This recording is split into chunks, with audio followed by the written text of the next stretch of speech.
You could have heard this episode 48 hours early on our Patreon, patreon.com/indieheadspodcast. By joining us for as low as $1 a month, you'll receive episodes early, gain access to our Discord server, and get yourself an Indieheads podcast sticker. Mainline episodes go up on our Patreon 48 hours before it hits our public podcast feeds. But if you're hearing this via our Patreon feed, we thank you so much for your support. We especially want to thank our Real One's Patreon supporters, including Becca Etienne, Jordan Bukowski, Bradley P., James Boss, Marcy Anime, Delaney Mothman, Josiah Duncan, Matt Cameron, A History of Violet, Kevin Pierce, Awat, Javon Clement, Jimmy Elward, Three Twist Balloon Dog, Charles, Nicole Rifkin, Tim's Discount Prices, Commander and Beef, Jay, Rena K, Ian, Matthew Taylor, Chance Holdup, Sarah Moore, Griff, Max Kabazinski, Mark Barry, Jenna LaFleur, Cal 50, Piss, Chris Wade, Jake Wald, Grant, Keep Autism Weird, Rob Marino, Max, Zach, Gavin 490 Freak, Maze Farms, and Alex Grichmanoff. And if you want to be amongst these names, consider upgrading to our Real One tier on Patreon, where you'll also receive a bonus episode every month on top of other perks. And before we move into the episode, I just want to thank the rest of our Patreon supporters like Jason Daphnis, Kevin Cookman, Bailey, Desmond, Ali Eleanor, Cheddaz, Nato, Eric Chow, Josh, Holiday Kirk, Drew Wharton, Jane Amjadi, Alexis Davin, Cody Gagan, Barely March, Miguel LaFleur, Will Griffin, Corbin Kamich, Gavlin, Matthew, Ethan Sapir, Matthew McPherson, Randy Donaldson, Eleanor Grams, Wilford Throw, Garris420, Lily, Jacqueline Kodiga, Alec Felder, Midwest Maxwell, Molly O'Brien, AJ Moser, Eraser Baby, Matthew Herring, Jack Tiggleman, Sarah L., Jeremy Bull, and Derek Pemberton. Anyways, though, enjoy the episode.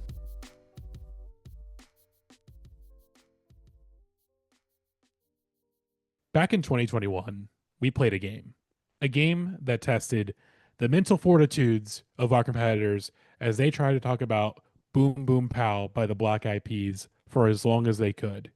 We then did it again a year later, this time on the Party Rock Anthem. And now almost 3 dormant years, it's time to play again. Listeners, it is time to gotta get that one more time.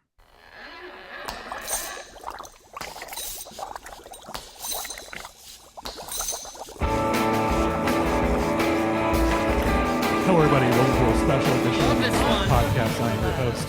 Well, host in more ways than one, because, of course, I'm the host of this podcast. I'm Matty Monroe, but I'm also the game show host of Gotta Get That 3, the Monster Mash. We are doing Gotta Get That once again, our completely absurd and stupid and unlistenable game show where we make people on this podcast talk about one song and one song only. Of course, in the past, we have done this on Boom Boom Pow and Party Rock Anthem, and we have not done this episode, this stop episode in a while. We have not played Gotta Get That in a long time, and it felt appropriate to bring it back in June. You know, the wonderful month known for its festivities. You know, and of course, we're doing the Monster Mash. It's Gotta Get That, but with the Monster Mash instead. And why are we doing it in June? 'Tis the season. Not October? Because it's funny. It's funny. Tis it's the funny. season. It's the season. It's funny. And here's the thing. Yeah, it's here's the thing. We're getting to Yes. we're 3/4 of the way to Halloween. We gotta remind the people what's ahead of them. We gotta like prime the ground. We gotta it's the Halloween spirit doesn't rest, and the Monster Mash is not necessarily just a Halloween song. Thank you. I was just about to say that. They never specify when it takes place. It could be taking place today. Could be the Monster Mash anniversary, for all we know. For all we know, the monsters are just doing this year round. Boris is never telling us that this is a Halloween thing, and monsters presumably live year round. They don't just live on Halloween. Well, but I'm getting ahead of myself. Exactly. Yeah, we shouldn't exhaust all our discussions here. I feel like we've got to have a lot of intellectual debate before we can really. Yeah. Yes. Before we do, to prime the viewers, listeners. Although there's like 1 or 2 things here that might necessitate this being a video episode. I'm so sorry. There might be some that necessitate it not being. Oh God. But the story behind this one goes back in December. I was in Chicago with 2 very dear friends of mine, and somehow the conversation of the first Gotta Get That about Boom Boom Pow came up, and like a bolt of lightning it hit me. I was like, you know what would be so fucking funny to do is the Monster Mash with Gotta Get That. And both of these people I was talking to were instantly down. So guests, would you like to introduce yourselves? Sure. Yeah, sure. Hello. I guess I volunteered myself to go first. Hi, my name is Hayley. I go by a bunch of different names on the internet, but I am the vocalist of the band Thotcrime, and I make music under the name Hayley Elizabeth. And I'm sometimes a snail. Hell yeah. Yeah. And Lucie. And hi, I'm Lucie. I'm Thotcrime's tour manager, and I am overjoyed to be here to celebrate one of my favorite songs of all time. Not just holiday time, but of all time. That's right. Yeah, My we'll see if it's original we'll first see if it's one ever of your favorite all-time song. favorites after this. We'll see if it still holds up after this. You think this is gonna make us like Monster Mash less? Yeah. I don't know. I mean, we'll see. I think it could go either way. I think somehow it could go growing either on way. me. It, Even in it prep. really boosted my appreciation of both Boom Boom Pow and Party Rock Anthem. I can't lie there. Oh So no. we'll see if it does it for this one, because I feel differently about this than I do those two, I Oh think. no. Hey, Mhm. but since I'm here, I just want to say hello, Game Show Nation. I'm your next contestant, Violet from Dallas, Texas, and my favorite classic monster is Dracula. You see? But yes, as you also, of course, Natalie is one of the competitors. Rose is returning. Rose is getting her triple crown for Gotta Get That third Oh time. yeah. Oh fuck, I Triple- forgot about that. Rose is the Triple only person here who has been crown. on every Gotta Get That. I need it. I need it so bad. The Ken Jennings of inane musical competitions. Everything in my life is riding on this right now, okay? Like, I got several sponsors that I could really do, but they're telling me, you gotta get that third, gotta get that, okay? You gotta get that. I was gonna say, did anyone even win the last Gotta Get That episode? Everyone did. Everyone but Molly did. Oh yeah, that's right. Which is really I saw- tragic considering Molly is like the biggest Party Rock Anthem fan in the world. I Yes. know. God, I forgot that everyone won because I set a 2-hour time limit, and you all still somehow had stuff to say after 2 hours. And I had to. I had to got end into it. I believe it got into a debate about what is Uncle Magic, and from there it's like you can't go back. Yeah. But anyways, speaking of Gotta Get That and the rules, let's get to the rules of Gotta Get That. Of course, it's been a while since we've done this, so here's a quick re-explainer of the rules of Gotta Get That, of course, about the Monster Mash. So we have a playlist of videos, a playlist of songs. Most of these are the Monster Mash by Bobby Boris Pickett. However, there are a couple things here that are not that. But when the More than Monster a Mash is couple. playing, more than a couple. We'll see when we get there. When the Monster Mash is playing, or when a song that uses the Monster Mash as its basis is playing, you are only allowed to talk about the Monster Mash and the Monster Mash only. Now, if that is, a different version of the Monster Mash, you can talk about that version of the Monster Mash. But at the end of the day, it has to be about the Monster Mash, unless a video/song that is not the Monster Mash is playing as we are recording this episode. So, and you will know when it's time to stop talking about the Monster Mash and start talking about something else. However, when that something else ceases playing and we go back to the Monster Mash, then all discussion must cease on that previous video/song and back to the Monster Mash. So that is the basic rules. Now, in the past, we have done a card system and a timer system, and we are eschewing that somewhat for this episode because listening to the first episode especially, I have to allow the competitors to finish their thoughts, okay? Because you have 60 seconds. People can free ball for 60 seconds. Hell, even 2 or 3 minutes they can free ball. But if you let people run out the clock, you force them to talk about. You gotta. For me, I should be letting you all screw yourself over versus me screwing you all over, because I learned that if I try to screw y'all over, you will somehow put one over on me. So I must. Are you make referring to all- the infamous thing at the end of the first Gotta Get That where Rose and I went back and forth for like half an hour no matter how you messed with us? Yeah, exactly. So I realized that it's better to let you all fight amongst yourselves. So that is what I was going to do. That's what I'm going to do. 'Cause We really- annoyed our host to victory. That's really That just... was that last 30 minutes of that first Gotta Get That was maybe the closest a podcast has come to a saw trap. It like I think at one point my favorite memory of God Get That is definitely when AJ Moser just like said, "Quick, Rose, what if it was called Boom Boom Cow?" and made Rose start rapping about like drinking moldy milk or something. Like it was fuck. I don't It remember is this. like the closest this podcast has come to like John Carpenter in the Mouth of Madness bullshit. Oh my god. Well, yes, but here's the thing: as judge, of course, I'm going to nudge. Again, I'm here to nudge. Also, on top of Judge judge, nudge. I'm judge nudge. So look, if I see that someone hasn't spoken up a little bit, I'm gonna call you out. And again, this is a game for both myself and for you, the competitors. Hey, you see someone that hasn't spoken in a little bit, you want to keep them on their toes. Go ahead, call them out, make them all talk about the Monster Mash. Mind you, if I do see that, hey, if you're using that as a crutch, right? So for example, this is not going to happen because I think Natalie's going to have a lot to say. I don't think I have to tell Natalie. I don't think Natalie's going to do this. But just to use Natalie as an example, if I feel that Natalie is constantly calling on her other competitors to talk about the Monster Mash instead of herself, I'm going to dock you a point. You're going to lose a life because of that. Because I can tell, hey, you're using this because you've run out of things to say. So again, at the end of the day, judge's discretion.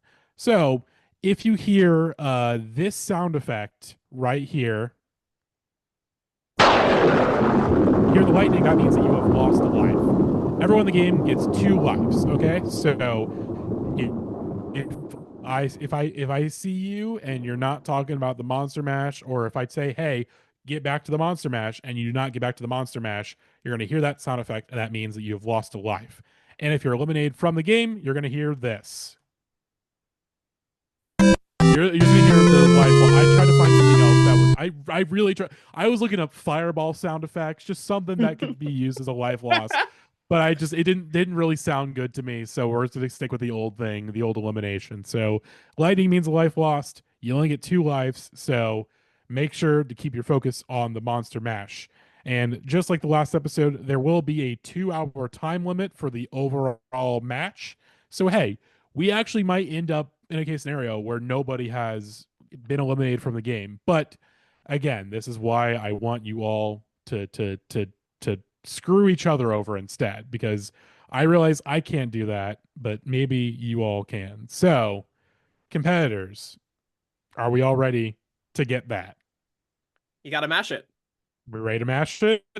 Let's get to the lab, girls. Let's do it. All right.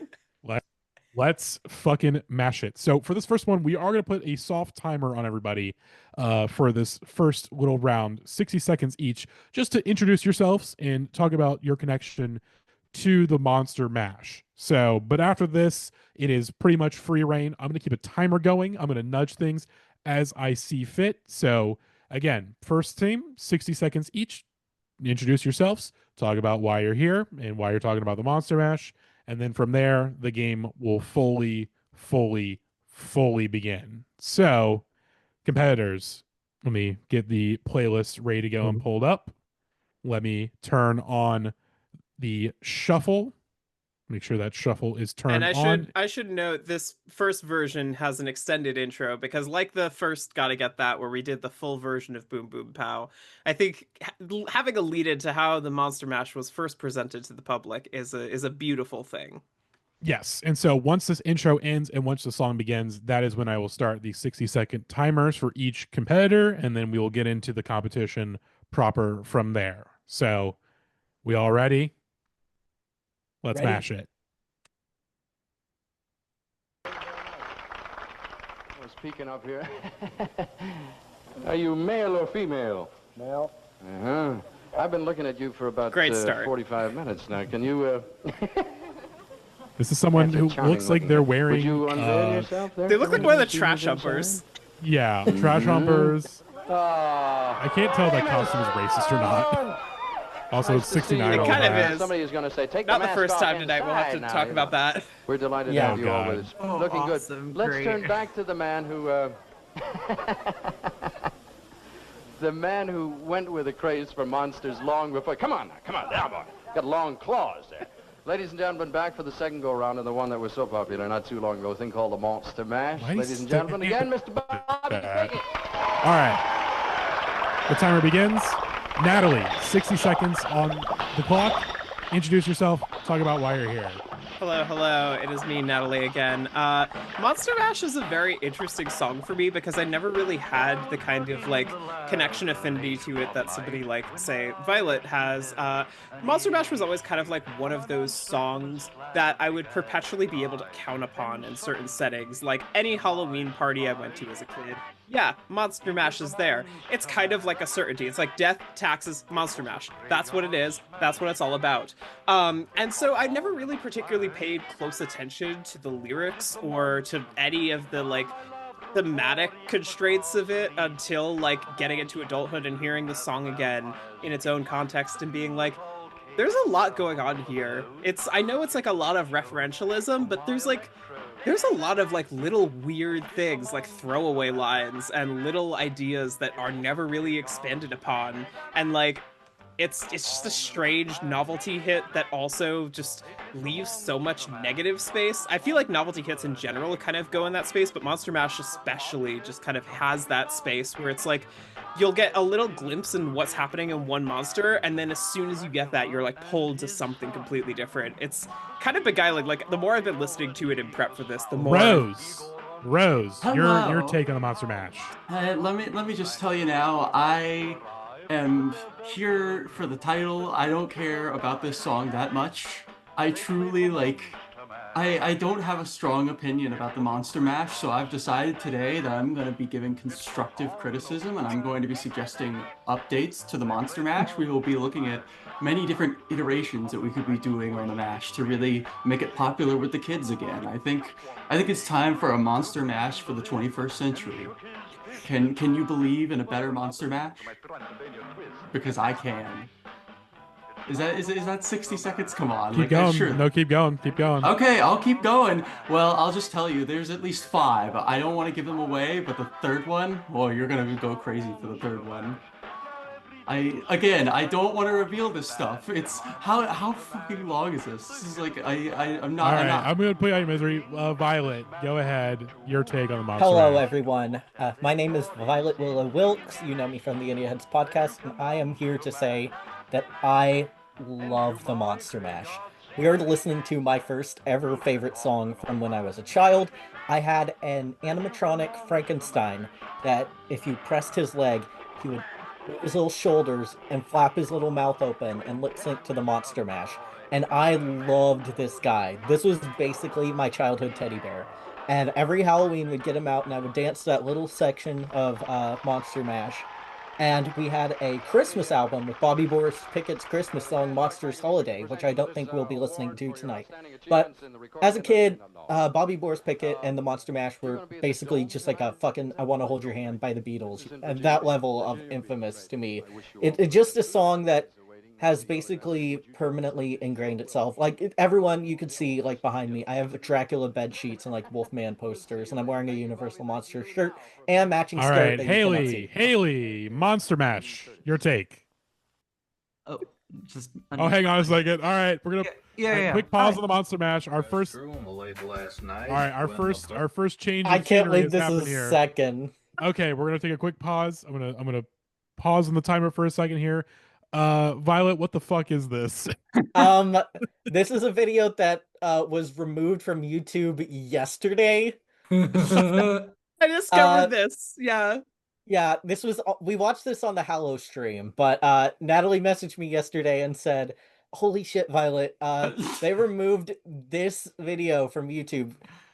We got to get it back for Gotta Get That. And so I did a quick screen recording. There is a Discord notification in this, but if you've watched our Hallow stream, you remember this. This is a classic and we love it. Okay. Well, I was in a public restroom late last night when the perfect sink came into my sight, and I thought perhaps it could be an adequate station for me to perform my urination. A public sink. When I began to piss, He took a piss.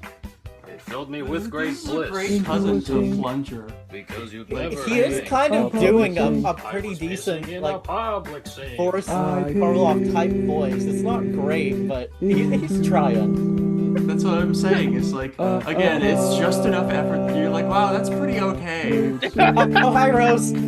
I didn't do that. All right, back to the Monster Mash. Hayley, your take on the Monster Mash. Great. Hi.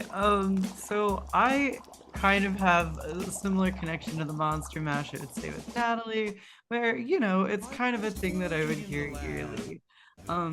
I have been listening to it a lot today, and I have to say that I kind of find it I find it to be a very endearing song. It's somebody writing so much about all of his favorite monsters, hanging out and learning a fun new dance, and I gotta say I love that about it. I have a very weird connection to it in another way as well. It is parodied in an episode of Futurama, and it has stuck in my head since then. Sometimes I don't even hear it in Bobby Pickett's voice. I actually hear it in Zoidberg's voice, doing the little tentacle thing with harmonizing with himself, which is very funny. And he's kind of a monster himself. I imagine that's why he would in more ways than one. I would imagine that if Bobby Pickett found out about him, he would enjoy this concept. But back to the song. This is my first. Lucie, is your turn. Huh? Lucie, is your turn. Hello. Okay, so I am, like I said, overjoyed to be here. Violet, my connection to the Monster Mash is very similar to yours. It's definitely my first ever favorite song. It's the first song I remember hearing and loving. And I also have had such a deep connection with this song over the years that I'm going to enter a few pieces of evidence into the Zoom chat for all of you to look at. The first is a screenshot of my Spotify top played songs of 2016, where you will see the Monster Mash at number 2. The second piece of evidence that I would like to enter into the record is a screenshot of my Spotify top played songs from 2017, which has the Monster Mash at number 1. I would like to follow that one up, if I may, with one more piece of evidence, which is my screenshot of my Spotify most played songs from 2018, where you will see the Monster Mash at number 1. Lastly, I believe this is my last piece of photographic evidence for the moment. There will be more throughout the night. But I recently made the shift over to Tidal a couple years ago, and I would like to put a screenshot of my all-time most listened songs from Tidal, where you will see taking its place at number 1 as the Monster Mash. And so I don't want to throw this around like too callously, but because I know everyone has a very personal stake in the Monster Mash, but there's so much about the way the song functions, the way the different instrumentation and vocal harmonies work, but also so much about the historical context that I hope to sort of really put this song back into.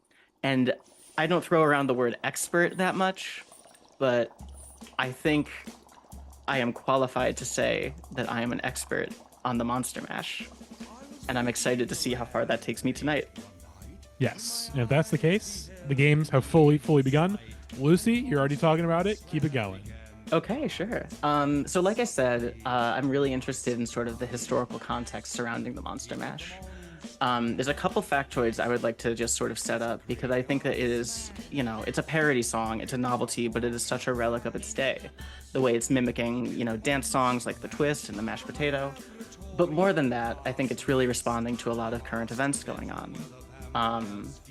The original Monster Mash was released on August 25th, 1962, which you may recognize from history as the same day as the Sputnik 19 launch, the first ever satellite aimed at Venus by the Soviet Union.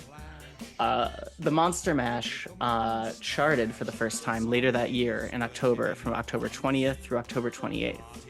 Other history buffs among you may recognize something very special about those days. There was a 13-day stretch in 1962 where missiles had been moved into Cuba by the Soviet Union.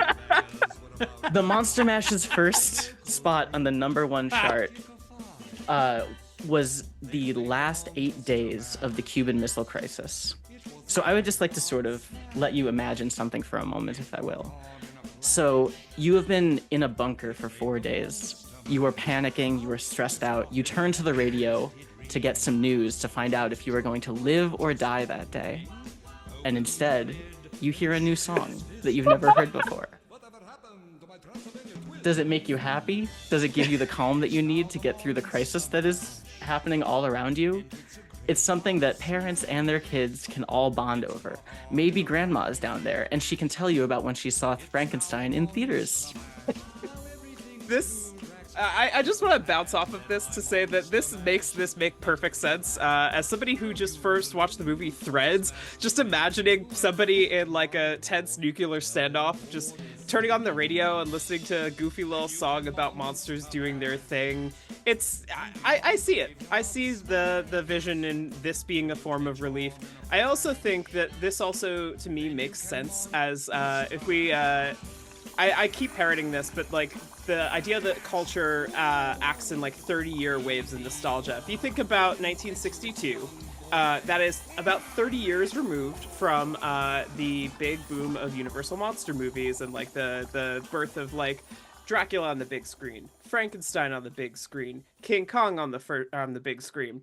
And so it makes sense that like when there is the pivotal moment of like a generation that has grown up on these movies kind of coming of age, what emerges but a song that celebrates these kinds of things. And that's also like where I think we get to the point that I want to throw out just as like a thing to spark discussion, but like the idea that this is essentially like probably, if not the like first big like novelty hit of its scale, and the sense that at the birth of popular music as we know it, like music being played on the radio, music being disseminated in a way that doesn't necessarily demand you purchase a single to play, and it's more about like radio play and the birth of like the Billboard charts, that kind of thing. It makes sense that silly little novelty song catches on because it's this kind of thing that nobody has heard before. It's this little kind of diversion from like what popular music is, using the same language of it, and then it builds from there. It grows from there. Monster Mash. I would like to add to your point about the 30-year waves, because when I was growing up in the 90s, you know, as a little toddler, there was so much fucking Universal Monster stuff, and I was 30 years removed from fucking Monster Mash, which did bring back interest in, you know, Universal Monsters very briefly. But I want to, I don't know, toss the question out to the girls. Do you think this song has done more harm or help to the Universal Monsters? Because at this point, in 1962, they had already met Abbott and Costello. They were already not scary, per se. But they were still the villains in those stories, you know? What's that, Rose? Oh, go ahead. I was just going to respond and say, I think definitively it has helped their legacy, because how often do you think of them outside of those Universal Monsters and the Monster Rose, Mash? do you want to ask that to someone who isn't me? Fair. I'm just asking to like the average person in this call besides you. Because I'm going to be honest, Rose. The answer is a lot. Listen, I get it. I agree with Violet, and also I want to take this to another place, and to talk about just the variety of monsters that we have at play, because I feel like it's really interesting because you could tell the places where Boris, if you will, is drawing from those Universal monsters, but he's also kind of just at a certain point kind of spitballing and kind of just like throwing whatever he wants out, like the like ghouls vaguely, like what do we think are we thinking ghosts? Are we thinking some form of zombie of some kind? Like what is ghoul? I mean, at this point it's 1962, so I'm thinking of zombie in the term of, say, White Zombie or I Walked with a Zombie, you know, more Haitian voodoo inspired creatures, whereas ghouls are what we think of now as zombies, you know, the rising from the grave, whatnot. So that's where I separate them. It's if it was after Night of the Living Dead, I would think different, but I think because it's before Romero changed how we think of it. I've had this sitting in my lap for the past like 5 or 10 minutes. It's an autograph from Bobby Boris Pickett. No, let's go. Yeah, I paid a lot of money for this on eBay this week because I just started listening to the Monster Mash again. But I want to talk a little bit about Mr. Pickett himself. Matty, can I ask you a question? Yes, please go ahead. You know what song he started singing in a Boris Karloff impression, which inspired him to make the Monster Mash? Fuck, I literally should remember this, but I think I was watching the One Hit Wonderland episode recently, but I wasn't really watching it. I literally fell asleep while I was watching it because I don't remember. Tell me. Little Darlin'. Oh yes, let's go. Yeah, he do the my spoken God, word part as Boris Karloff. Oh my god. I hear My it. darling, I need you. You know, that I would love. I wish there's no footage of it. It's lost media, but I would have loved to see that. But I think that Bobby Boris Pickett was an interesting guy. We're gonna get into it because a lot of his later songs are on here. His two biggest attempts at reviving the Monster Mash we will talk about, but he never had any regrets about making the Monster Mash, and I really respect him for it. He'd wear that lab coat, cover himself in blood, and get up there and sing about vampires and werewolves with complete commitment every single time. And I think that's kind of beautiful.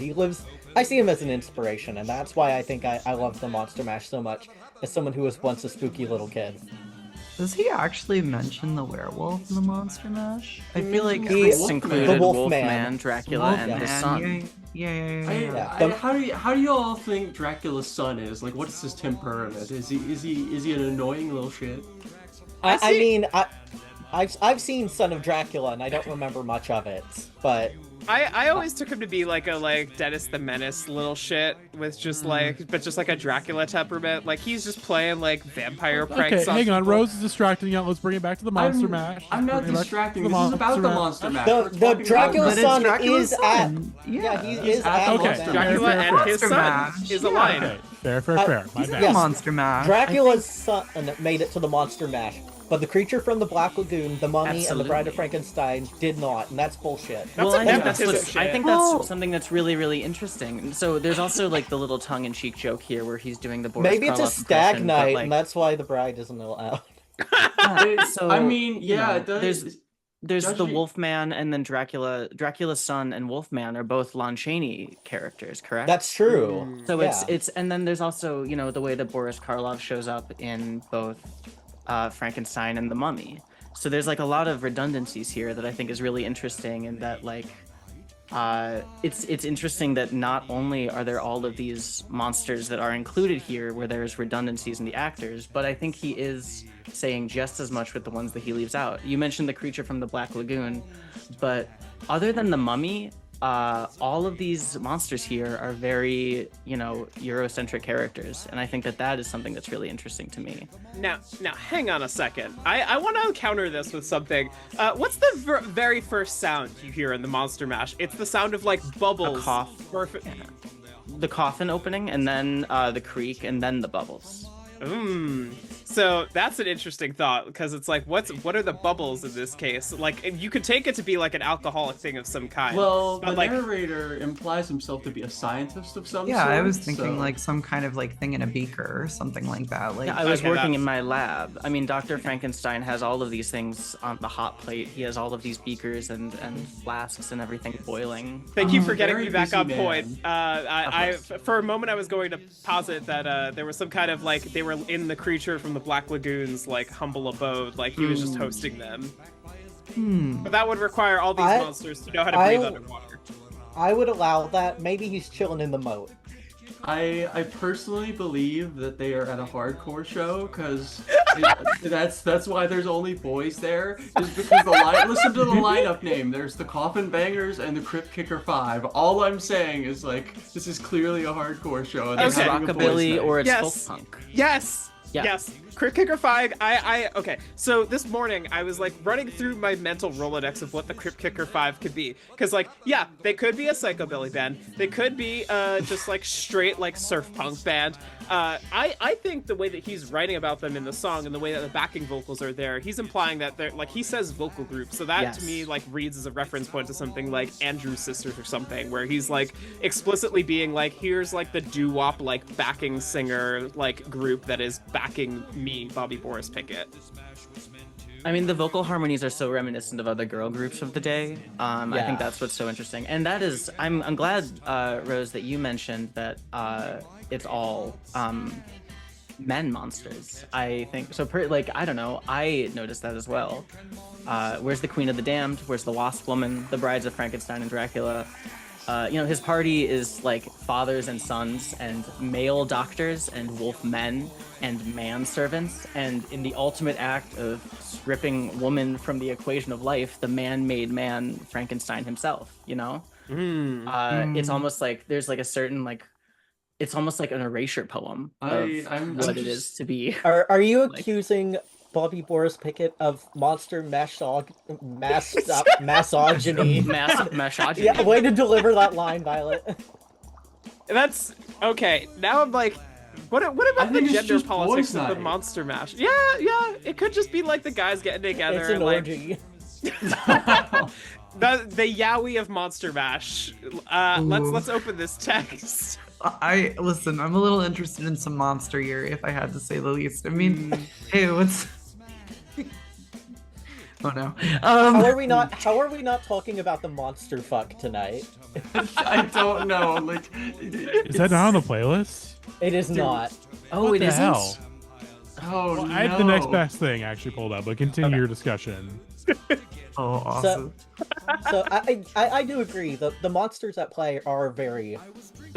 Late one night, we locked eyes and quick pivot. I felt why would you do this to us? This is my nudging. This is my nudge point. We're gonna quick pause. My quick nudge Flip point. the switch, Igor Matty. We have of course invoked the monster fuck, and I was looking for the monster fuck in the playlist, and this is the closest thing I could find to the monster fuck. The monster fuck. I was drinking at the bar late one night. We locked eyes. This is Chili Calico / Rolling Blue with his Monster Mash parody. I won't say the name of it. You'll know it. She gave me cramps. She gave me lots of cramps. There you go. A smash I should have passed. She gave me cramps. This itch you just can't scratch. I kind of like the internal rhyme of a smash I should have passed, like sort of breaking down the binary of smash or pass into like one internal line, but it's cheap. This guy gives me Chaser vibes. I just don't... The hat. The hat. Yeah, it's the hat. The hat is really bothering me. I'm pretty sure I own that hat pre-transition. I'm genuinely surprised that there are not steampunk goggles on it. You removed them to make sure it was more accurate to the character. Boris would never do this. Boris is a clean, chaste man who would certainly never make any problematic How are we only 1 minute into this? This song feels like an actual eternity compared to normal Monster Mash. It was a lot of cramps. A smash I should have passed. She gave me cramps. This itch you just can't scratch. She gave me cramps. This is torture. It's incredible, but no line rhymes with the previous line. He keeps looking around like there's people with guns off camera telling him to move. Like he's afraid of his parents catching him. The monsters are off camera. That's why he's scared. Because of lots of cramps. I just the little pop-ins constantly. This itch you just can't scratch. This guy just got a green screen one weekend and wanted to go crazy with it. A green screen and a child's Dracula costume. That is a shiny fucking cape. Seriously. It's like when lawmakers like unveil like the trans flag and it's not ironed yet. It's like that thing is fresh out of the cellophane. But back to the mash. Back to the mash. God. Back to the mash. Speaking of trans stuff, because I'm going to talk about the electrodes This is another point that like piqued my curiosity today about the ghouls in particular getting a jolt from my electrodes. I like the idea that there's just like a side thing at this party of just like all these ghouls just getting like a bump off electrodes. Like, hey, do you want to give me like a hit off that E, man? Like, do you think there's just like a circle, like a puff pass type circle that's just going on? I think it's they all get zapped together. They chain hands. You know what it reminds me of? Is it Hayley mentioned Futurama, that like early I was episode of about to Futurama say. where they're all like just like getting plugged in. That's what I imagine the ghouls are doing, is just like a little plug in. But I want to ask, so then like if they're ghouls and they're like the zombie type ghouls that Violet mentioned earlier, what's their specific draw to electricity? That's interesting. They're already alive. They've already been brought back to life by any other means. So I take it to be like almost like a Frankenstein ghoul like a Frankenstein's monster ghoul situation, because Bobby Boris doesn't draw the distinction, but I think that it's kind of a similar thing where it's like we're thinking of creatures who are like getting something off of electricity, and so like I imagine it's like in order to keep the circulation going, in order to keep the blood flowing, they need just like a little jolt every now and again to like get them going. It's like chugging like a 5-hour energy before you like want to like slam down a bunch of beers. But I also thought too, like, I don't know, I feel like, isn't there some kind of like a electronic interaction between, because then I think of ghouls, I also think of like the more ghost-like ghouls as well. So don't ghosts typically also have some kind of interaction with like electricity too, in one way or another? Maybe they're Twin Peaks monsters and they just move through electricity. It's Mike and Killer Bob. Maybe that's what happened in the Bride of Frankenstein in the song. She's trapped in a doorknob. Actually, I was going to say, I've been thinking about Monster Mash within the context of Twin Peaks, since Lucie pointed out that multiple characters played by Lon Chaney make appearances at the Mash, which does, of course, remind me of Dougie Jones and Mr. C. So I think you could make the argument that the Monster Mash does take place within the universe of Twin Peaks. Do you think Coop would go to the Monster Mash? Oh, absolutely. What is the Monster Mash if not the Black Lodge? I mean, Fair enough. When are we gonna get Monster There's Mash always to music in return? the air. Always music in the air, just like in Twin Peaks. Mm-hmm. I'm getting word that they're having a Monster Mash again. It never seems to end. I love his faces that he's making. Yes. I feel like it's very animated. It's very interesting how it's like, it's not quite a music video specifically, because I didn't know there was a music video aspect to the Monster Mash. And it's really just him kind of like focused, like him specifically just animating his face in a very ghoulish and kind of freaky way. And I don't know, there's something very appealing to that. I find the Monster Mash to be very charming. It's a very charming song. I get why a lot of people would make it their favorite song, if anything. I was gonna say, I feel like this performance in particular, like I know there's another one on this playlist, but I think this performance in particular, like because Dick Clark is also there. I think this is American Bandstand, if I remember correctly, but like it's really interesting. I believe so. Yeah, it's really interesting, like seeing this element of it, because like I think before we first talked about the Monster Mash on this podcast, way back whenever like Violet first joined, I had never actually seen the video or seen anything from it. Maybe like when I had watched the One Hit Wonderland way back when, but like I mostly particularly just like never thought about a visual element of it, because I thought of it in the kind of context of like, you know, like a Dr. Demento kind of thing, where it's like this song that basically exists as like an audio novelty rather than any visual elements. But like you watch it here and like Bobby is like a remarkable like physical comedian. Like you could see why he was an actor before this. Like he's like really just like I didn't know he was an actor. What has he been in? I'm very curious. Violet, not you probably a lot know of more memorable things. Yeah. Okay. Yeah. His pre Monster Mash life wasn't as, you know, fascinating, obviously, as the post. He was, I believe, a paratrooper for the military at one point. He was stationed in Korea. The greatest right. monster of all.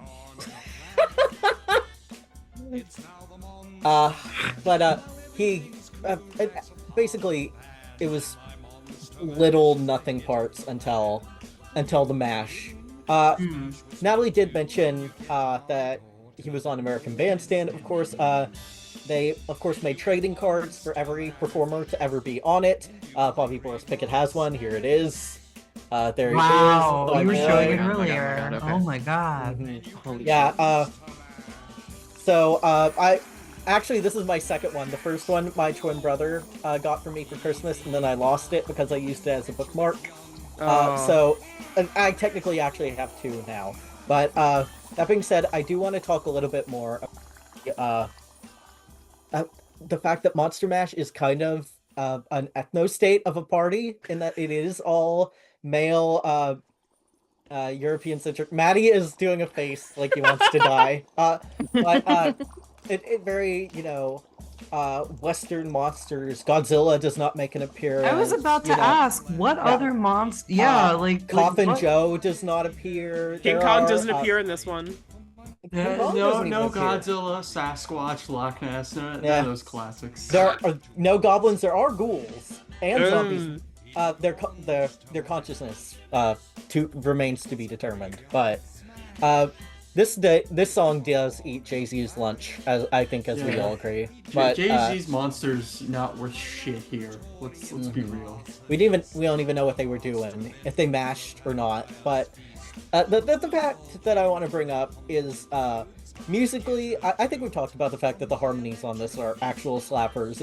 It does remind me a lot of Dee Dee Sharp Mashed Potato, which obviously it's a play on, There is, in fact, a Monster Mash dance. It is the mashed potato, but you have your arms out like Frankenstein. I did learn it for this, but my headphones are too short, so I can't do it, and I will not. I like that Bobby Boris Pickett just invented, autism T-Rexing. Yes. I mean, if we look, I'm allowed to say that. Yeah, I was about to say we are allowed to make that judgment. But I really do think it is interesting that it is just the white people monsters, Dracula, Wolfman, the gang that we have come to expect. Another missing person that I would have liked to see was the Metaluna Mutant, but I believe his film was after Monster Mash. But I do want to raise the question to everyone. When talking about the Monster Mash, are the Crypt Kicker 5 monsters themselves? Because I've thought about this in my head quite literally every Halloween since I was a child. What monsters would they be? Because I'm imagining a pumpkin head. I'm imagining a ghost girl. Like in a cute 60s dress, something like that. Here's what I want to posit, is that women are invited to the Monster Mash, as evidenced by the Crypt Kicker 5's voices. However, they have to be able to sing in the band. They have to be on call to sing. I think that's hell, because you're basically a performer on demand the entire night while everyone else is having fun, and you're just singing the same harmony backup parts over and over again while your husbands get to do all the fun. That's true. I also want to raise the theory that they might all be sirens, luring you to the mash with their voices. See, the thing I'm afraid of is they might be using child labor, because he says Igor is quite young, and also Dracula's son is there too. That's at least 2 children who are being employed into the band. Well, everyone is someone's child. Do we know if Dracula's... Do we know if Dracula's son is being employed into the band or not? Yeah, is he an But he's adult also son? Dracula's son is an adult. Well, if Igor's in it, Dracula's why wouldn't Dracula's son be in there too? It's like when Van Halen put the kid on the bass and kicked out the normal bass player. Gen Z Black Flag, we need a Gen Z Monster Mash. Oh god. Also, where do you see that Igor is young? I'm curious about He that. says Igor, Impetuous young boy. Young boy. Oh, impetuous. Yeah, okay. But speaking of, I want to talk about Bobby Boris Pickett's bad, mean, rude attitude to Igor. poor, just naive Igor, who all he wants to do is enjoy the mash. He's having a good time. He's like on chains. He's providing instrumentation to help fuel the mash. And then at the very end, Igor gets a little too excited, and Boris is like, no, calm down, down. You gotta control yourself. It's like you're overstepping there, Boris. Well, I think that's a little rude. Can I push back on that a little bit, Natalie? Okay.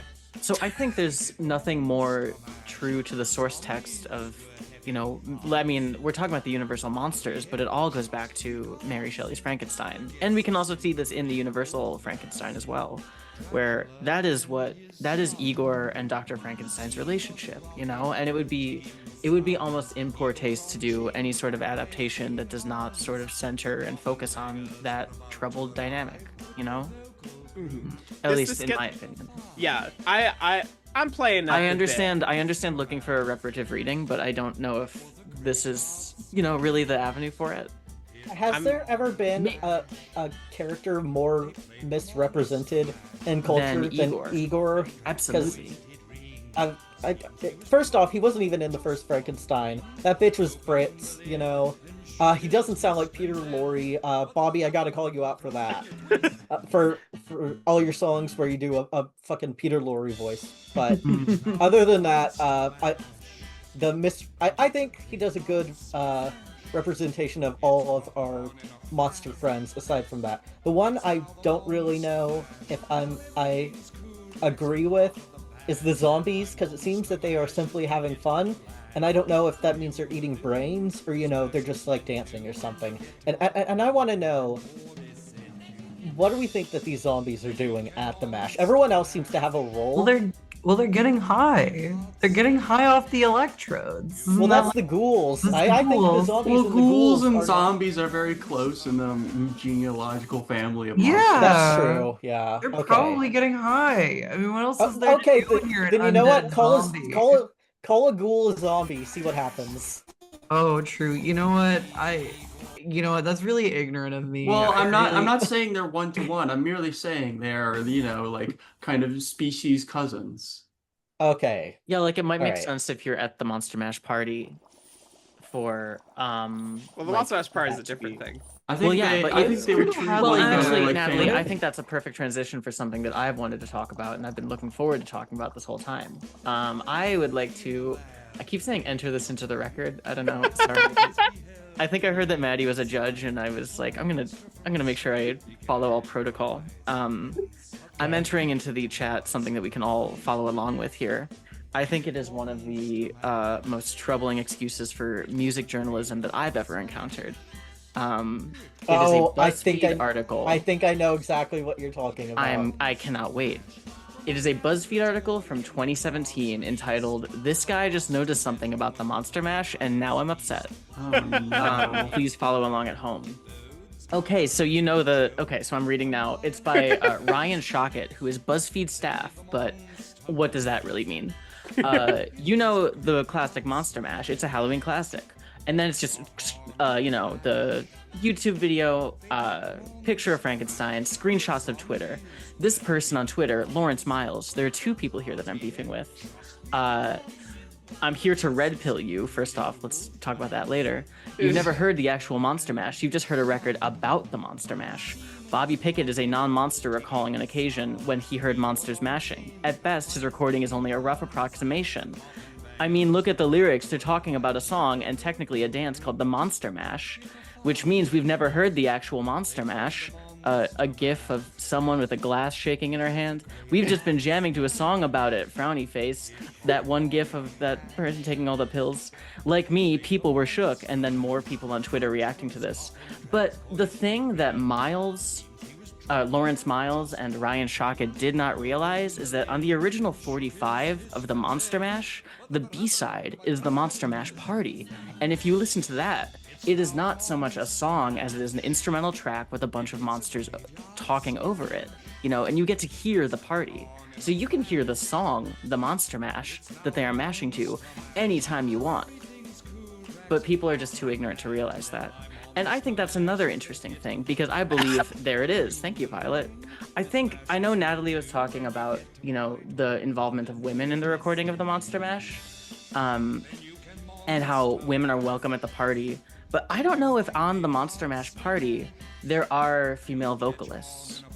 There aren't. So I don't think that there are. I think that it is only just women, being used here to tell the story of the party that they were not present at. Yeah, That the is It's Kicker impossible Five are to say. essentially We a can Greek speculate chorus. as much as we want as Yeah, whether they yeah. were invited or not invited, but it doesn't sound like they were there. I've been putting together.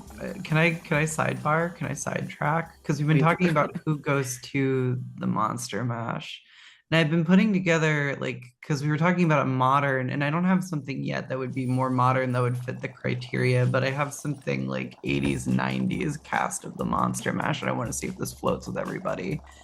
So I was thinking I feel if this was an 80s or 90s Monster Mash, and who would be going to it?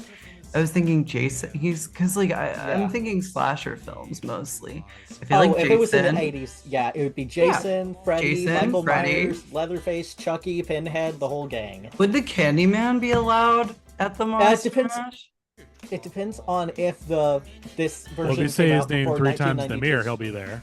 Yeah, true, oh, that's exactly. True. That would be a line. Commute.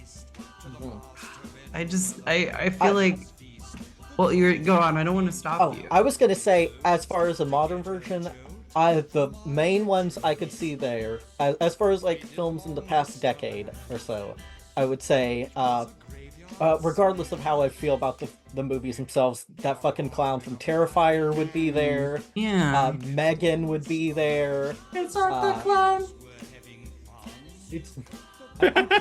I can't even think of something funny for them. They would make a line about Megan was dancing her TikTok dance. That's the other thing. The Monster Mash is so thoroughly about the dance crazes of the 50s and 60s, as we've been talking about, that as soon as we first talked about it, I was like, today the Monster Mash would be a TikTok dance that would catch across the land. I want to see a monster do the stanky legs so bad. Well, I think Frankenstein and the zombies would have no problem with it. The Frankie leg. Oh, I want to was see what monster is doing the whip and nene. I want to know. I want to see. My brain immediately was just Art did his clown dance all night long. The Skinnamarink showed up. Now my doors are gone, or something like that. It's not the clown. The Babadook brought a man and a woman. What about the barbarian monster? Yeah, would she make it in barbarian there? monster. The mother, she would be there. The mother was there, She heading was out digging over another there. hole. She was digging a hole. How many years until Blumhouse commissions their own? Oh fucking no! monster? Just their I fucking- really hope Corey makes the cut. Oh, Corey better. Corey. Does Bagul from the Sinister movies, does he make the cut? In Blumhouse Mash, he absolutely does. Okay. He's like their fucking Frankenstein. You don't even want to know what the grabber does at the Monster Who's Mash. who's on the not allowed into the list of the Monster Mash? Or that you Modern I think it's day an all- Freddy Krueger from the remake. really? Yeah, I don't think it's mostly an all monsters welcome situation. Yeah. My ass ain't allowing Art the Clown there. Mm. Can you Oh, here we we have go. pivoted. Oh, What is this? speaking of guys I wouldn't invite to my party. Oh. Oh no. This is This just is swagless. Monster Hangover. It's just by Jimmy swagless Fallon. werewolf bar mitzvah. He's just got no energy in it. We have young Jimmy at home, dude. Hey, hey, Violet, Young can you tell me, Jeffrey. can you tell Well, me this when is this old video came Jimmy. out? Can you tell me when this video came out, Violet? 2020? October 29, 2020 is when this came out. So if you're wondering, hey, why is it just what's with the energy? Why is it like this? Came out during COVID, so there you go. Cool, awesome. They're running out of ideas.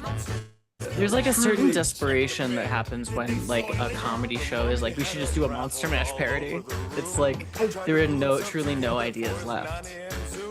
Grim Adventures of Billy and Mandy do a Monster Mash parody? I think so. I'd have to Did look that. That seems like it would be something that Maxwell Adams would he should have done at some point. Yeah. I'm excited to talk about some of the legacy of the Monster Mash and some of the parodies and some of the ways that we can trace its influence on modern music. Yeah. Once again, I will point you to Werewolf Bar Mitzvah, but they had the good sense to cut away to that for like 10 seconds before cutting back. Exactly. Dude, Jimmy Fallon has the entire vibe of like a high school principal that wants the kids to respect him. Like, that's the only way I can describe this guy. This has the energy of like a high school health class abstinence-only education video. Yes! Yeah, this is like one of those like anti-drinking PSAs they showed me. Oh, and then the Bohemian Rhapsody cutaway there. That was crazy. Why? Look, we had to have one non-fun thing, but when I say one, I mean like 20. Yeah, there's so many non-fun I'm things. You see the one right on grid, and I'm kind of terrified. The Zoomer brain rot edition. I'm so glad Climate Mash made the cut.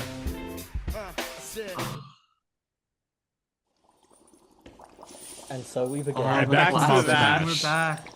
Mash. I do want to. This is a common point of discussion whenever the mash comes up. To bounce off of what Lucie was saying, I do want to single out the famous verse that's all about Dracula's objections to the mash, because I think that there's a few different ways it can be read. Because Dracula is historically kind of a pompous asshole. Yeah, kind of stuck up, kind of a bit of a like. He's a count. He's royalty. He has a superiority complex. He lives in a stuffed up little environment. But like the verse is, out of his coffin Drax's voice did ring. Seems he was troubled by just one thing. He opened the lid and shook his fist and said, "Whatever happened to my Transylvania twist?" Yeah, well, exactly. There's literally a song. He gets a song later, the Transylvania twist. He does, but now the Monster Mash, the Transylvania twist is now the mash, is the literal lyric. And so like there are a couple different ways that you could read this. I read it as like there's one there's a generous reading and a not generous reading. The generous reading is that like this is like a social conservatism thing of like he's like, oh, back in my day we had dances that I liked more, and he's not being equipped to change and like opening his mind to like the way that like dance crazes are evolving and like music is repeatedly iterating on itself. However, I would like to throw out there another reading that entered my brain. What if Drac is just upset because they did assimilationism on his culture, and they like now co-opted the dance that was so specific to Transylvania and have made it it's all monsters thing? See, I just see it more as a world building, expanded universe stuff. Like, it's an iteration of the Transylvania twist. They're just moving on to 2.0. And that's why I think we need to move on to Monster Mash 3.0. Okay? Like, we're really gonna update this thing for the 21st century. I got a few suggestions. First one, what if it was a turnstile song? I think the kids are gonna go absolutely crazy when they hear those gang vocals over it. And then like Blood Orange comes in for 5 seconds to sing, "They did the mash!" And you're just like, holy shit, that's Blood Orange. It's gonna be great. I really think this would improve the Monster Mash greatly. What if they made a dubstep Monster Mash? See, I was getting to that one. Yeah, like what if they I don't know, like what if they had some fat monster basses on it?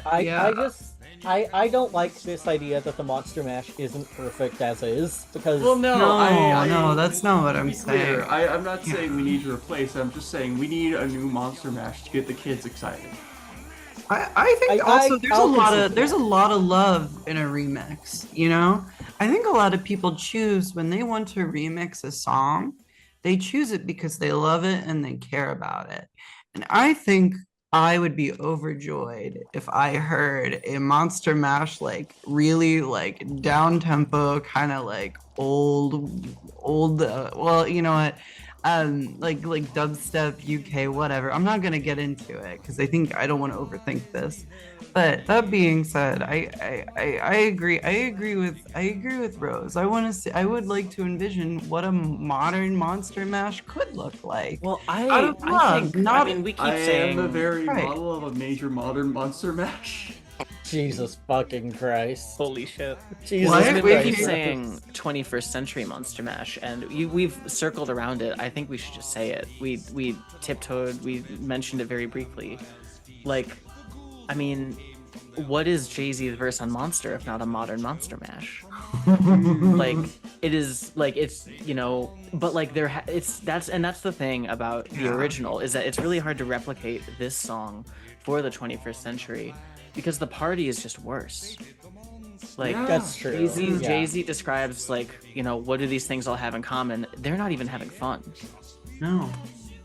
These His monsters, love, he doesn't these get guys are enough having of it. fun. That's just it's so messed up. It's a dark realm of Monster Mash. The We Crypt don't wanna Kicker look 5 into aren't even there.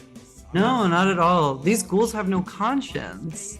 They literally have no conscience in this version of the Monster Mash that Jay-Z exists in. And I think one of the other things that I really want to, why I'm also making the connection to Monster, is just sort of, I want to look at sort of the instruments on the original Monster Mash. It's a piano, it's bass, it's drums, and then the instrument that's really driving the melody is the human voice. And we all know about how, the human voice being one of the instruments that Kanye uses the most when he makes his beats. But I think Pickett uses it in such just like a more like connecting it to the Frankenstein, like the thing that Frankenstein hungers for more than anything else is that ability to communicate. And here Pickett is using the human voice to drive the melody and really just like sort of like taunt the way that like that ability to communicate is like what's at the center of the song.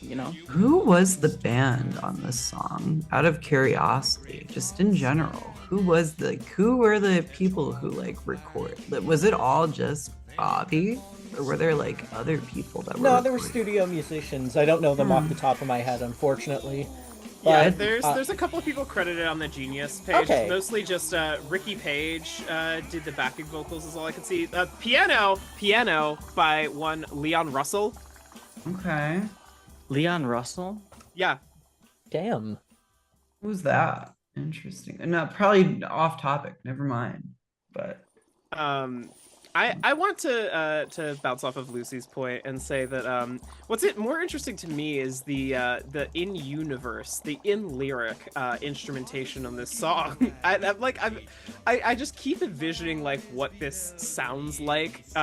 Just the idea of like chains being used rhythmically, baying hounds as like backing vocals. But like the thing that gets me is Nat, have you ever been to a noise gig? Yes, many times. This is the first one. This is the first noise. Yeah, this is like Igor is doing like music concrete like noise stuff with chains and But here's the thing, the coffin bangers. That's the thing that like comes to my attention because like in my mind, you hear coffin bangers, you like think they're just doing like it's like one sound, like the hollowness of a coffin creates one resonance. So if you're like using both your hands and beating it, it's gonna just create the same percussive sounds over and over again. Unless there's just an array of coffins, each with a different like volume and shallowness of material, arranged like a drum kit, and so you're like using them like an array of bongos. So what if the coffin bangers are their own like really, really, really talented, like complete like percussive culture unto themselves? Amazing. They're like the Blue Man Group of the Halloween. Yeah, town. Absolutely. Yeah. yeah, do you think they paint themselves blue too? I have more. I could go on, but Please if there's do. somebody Honestly, I'm else- fascinated. I was Please like, go. like I mean, there's Yeah. such like I mean, there's something that I'm reading this directly from the fucking Wikipedia page. But like, sorry, can I swear on this thing? Yeah. Oh, absolutely, yeah. I think I said sorry, ass anyway. at some point. Yeah, you can swear. But like directly from the Wikipedia page, like they did the like straw blowing through bubbles before Yellow Submarine did it, you know? It's like, and also while we're talking about that, like so much of the musical technique in this predated things that we now recognize it for. The sound effects there, like we refer to it as the Hawaii 5-0 drum fill. But this song predated Hawaii 5-0, the Oh, yeah, that's true. by 6 years. Damn. It should be called the Monster Mash drum fill. But yeah, I'm There it really, is, I'm yeah. really interested, Natalie, if you have more to talk about, genuinely about, like, not trying to, like, you know, get you in trouble or out. Oh, or not about But the I'm constant so bangers. fascinated about just like some of the sound effects and the way that functions here, as well as they're like described. Not really the although it is really interesting when they appear like diegetically, like the chains there where Igor is like banging about them. You don't hear the braying hounds. You don't really hear the coffin bangers unless it is that drum fill that we're talking about. I wanted to take it in some other directions too. Like for instance, we don't talk about the fact that there is kind of low-key a blood orgy happening here. Oh wait, never mind. It's still Monster Mash. Keep talking Monster Mash. So the thing is, the master bedroom where the vampires feast is like, what's going on there? Multiple vampires in a bedroom, presumably all feasting on either multiple corpses of their own or the same one. Either way, there's some kind of weird group like kink stuff happening in that master bedroom. I want to know what's up It's like there. Sinners. It's Yeah. like Sinners. Yeah. They're gonna feed and then they're gonna listen to the music. Yeah. Are they catering? Are they like catering bodies? Is there like is there like are they like I'm wondering like at this Monster Mash, Maybe that's what a Is it a body is potluck? supposed to be. is it planned? Every Is somebody monster, bringing the every bodies? Monster Mash has like a buffet line. Can I ask Yeah, about like this what- video really briefly? So where is that an acoustic bass at a karaoke? Yeah. That's so. Who is this person? I want to do a like acoustic bass cover of Monster Mash. I think it would go. I think it would too. It's a good Why baseline. is, Like a why is Violent it called Femmes, barefoot sort of. karaoke? He's wearing shoes. But here's the thing: is this would make a good. This is a good karaoke song. I need to like actually get out and do this for Halloween. It's like everybody knows the song. It's a hit with everybody. Who's gonna like complain if you Even get if up you and don't go, know the words, you can just sing along to the ooh, wah, wah. Natalie, I see you doing this on Halloween for karaoke, but can I raise you something that Gavin and I have actually done? do it. Christmas Monster Mash karaoke. Delightful. You go up there, say, I'm about to sing my favorite holiday song, then just let Monster Mash happen. It kills every fucking time. So Oh, whatever did happen to the Transylvania twist? I think that that's an interesting commentary on the fact that, well, at this point, the recording arts have gotten to a point where, you know, it comes in fads. New music is coming at basically the highest speed it has ever come at this point.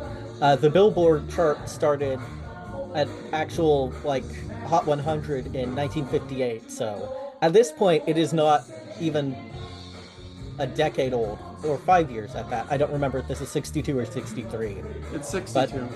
Okay, so it's less than 5 years old.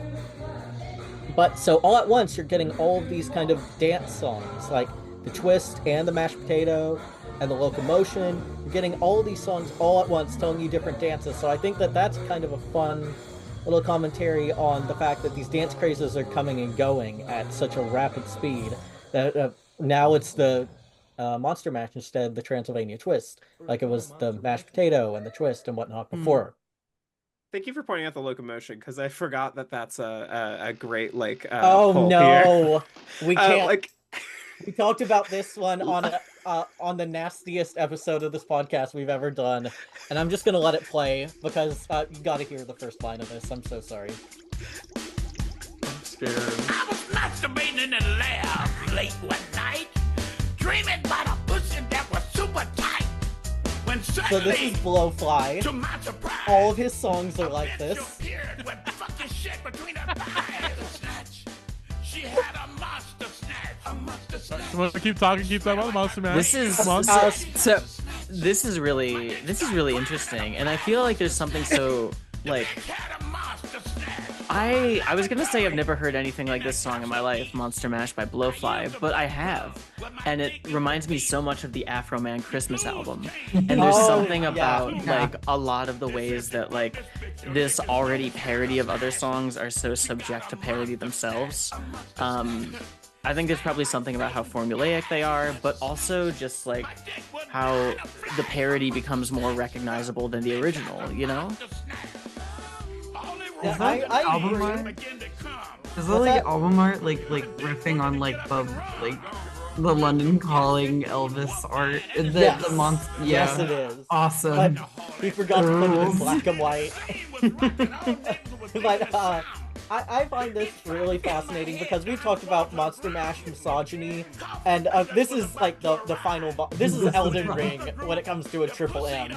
Like we thought we were dealing with a little bit of like Monster Mash's biggest crime is failing the Bechdel test. This is shit that you hear someone screaming on a subway and you get afraid for your life. I'm curious to see. I can't really hear the lyrics very well, but I'm curious to see. Oh god. I love the little like tricky like like hi-hat smash there. But the thing is like what Lucie is saying, I feel that really intensely because like you think about songs that have like a kind of cultural longevity in the point of like being parodied in this regard.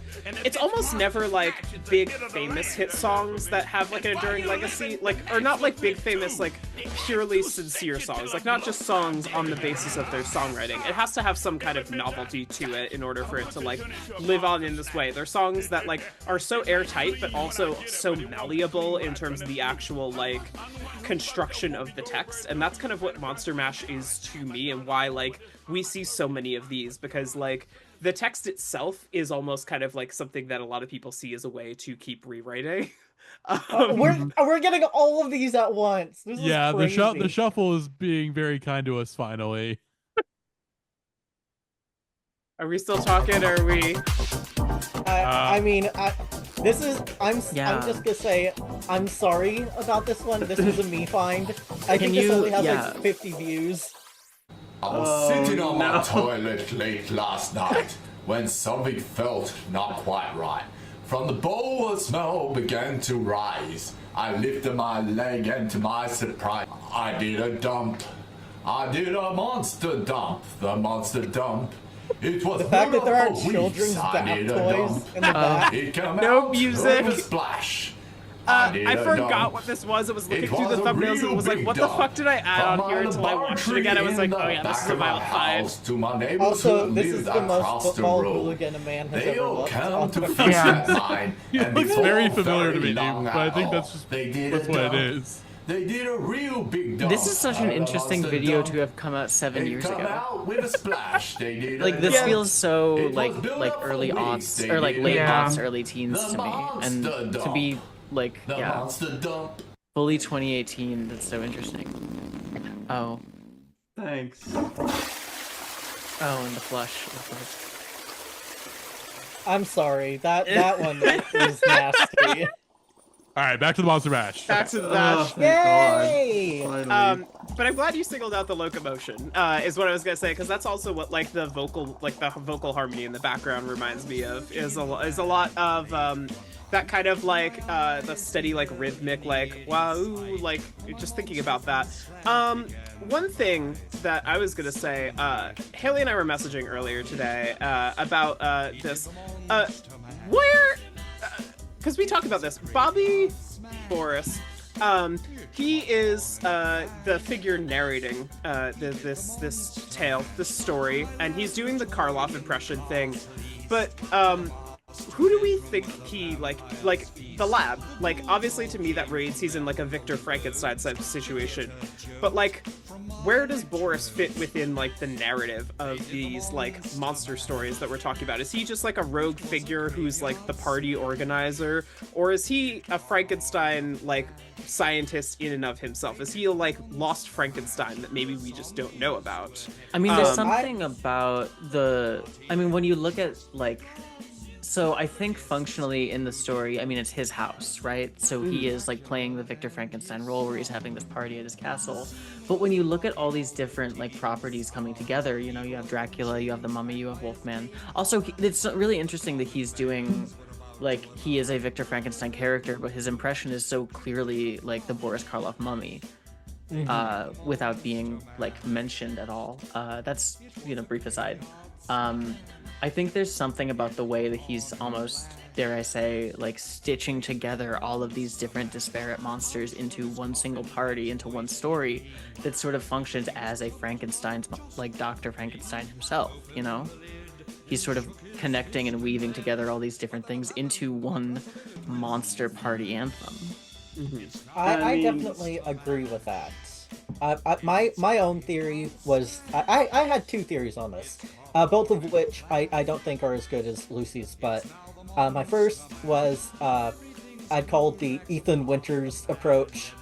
He was supposed to be vampire food, and he escaped, and he is now making his way out with his tale of monster madness, as it would be.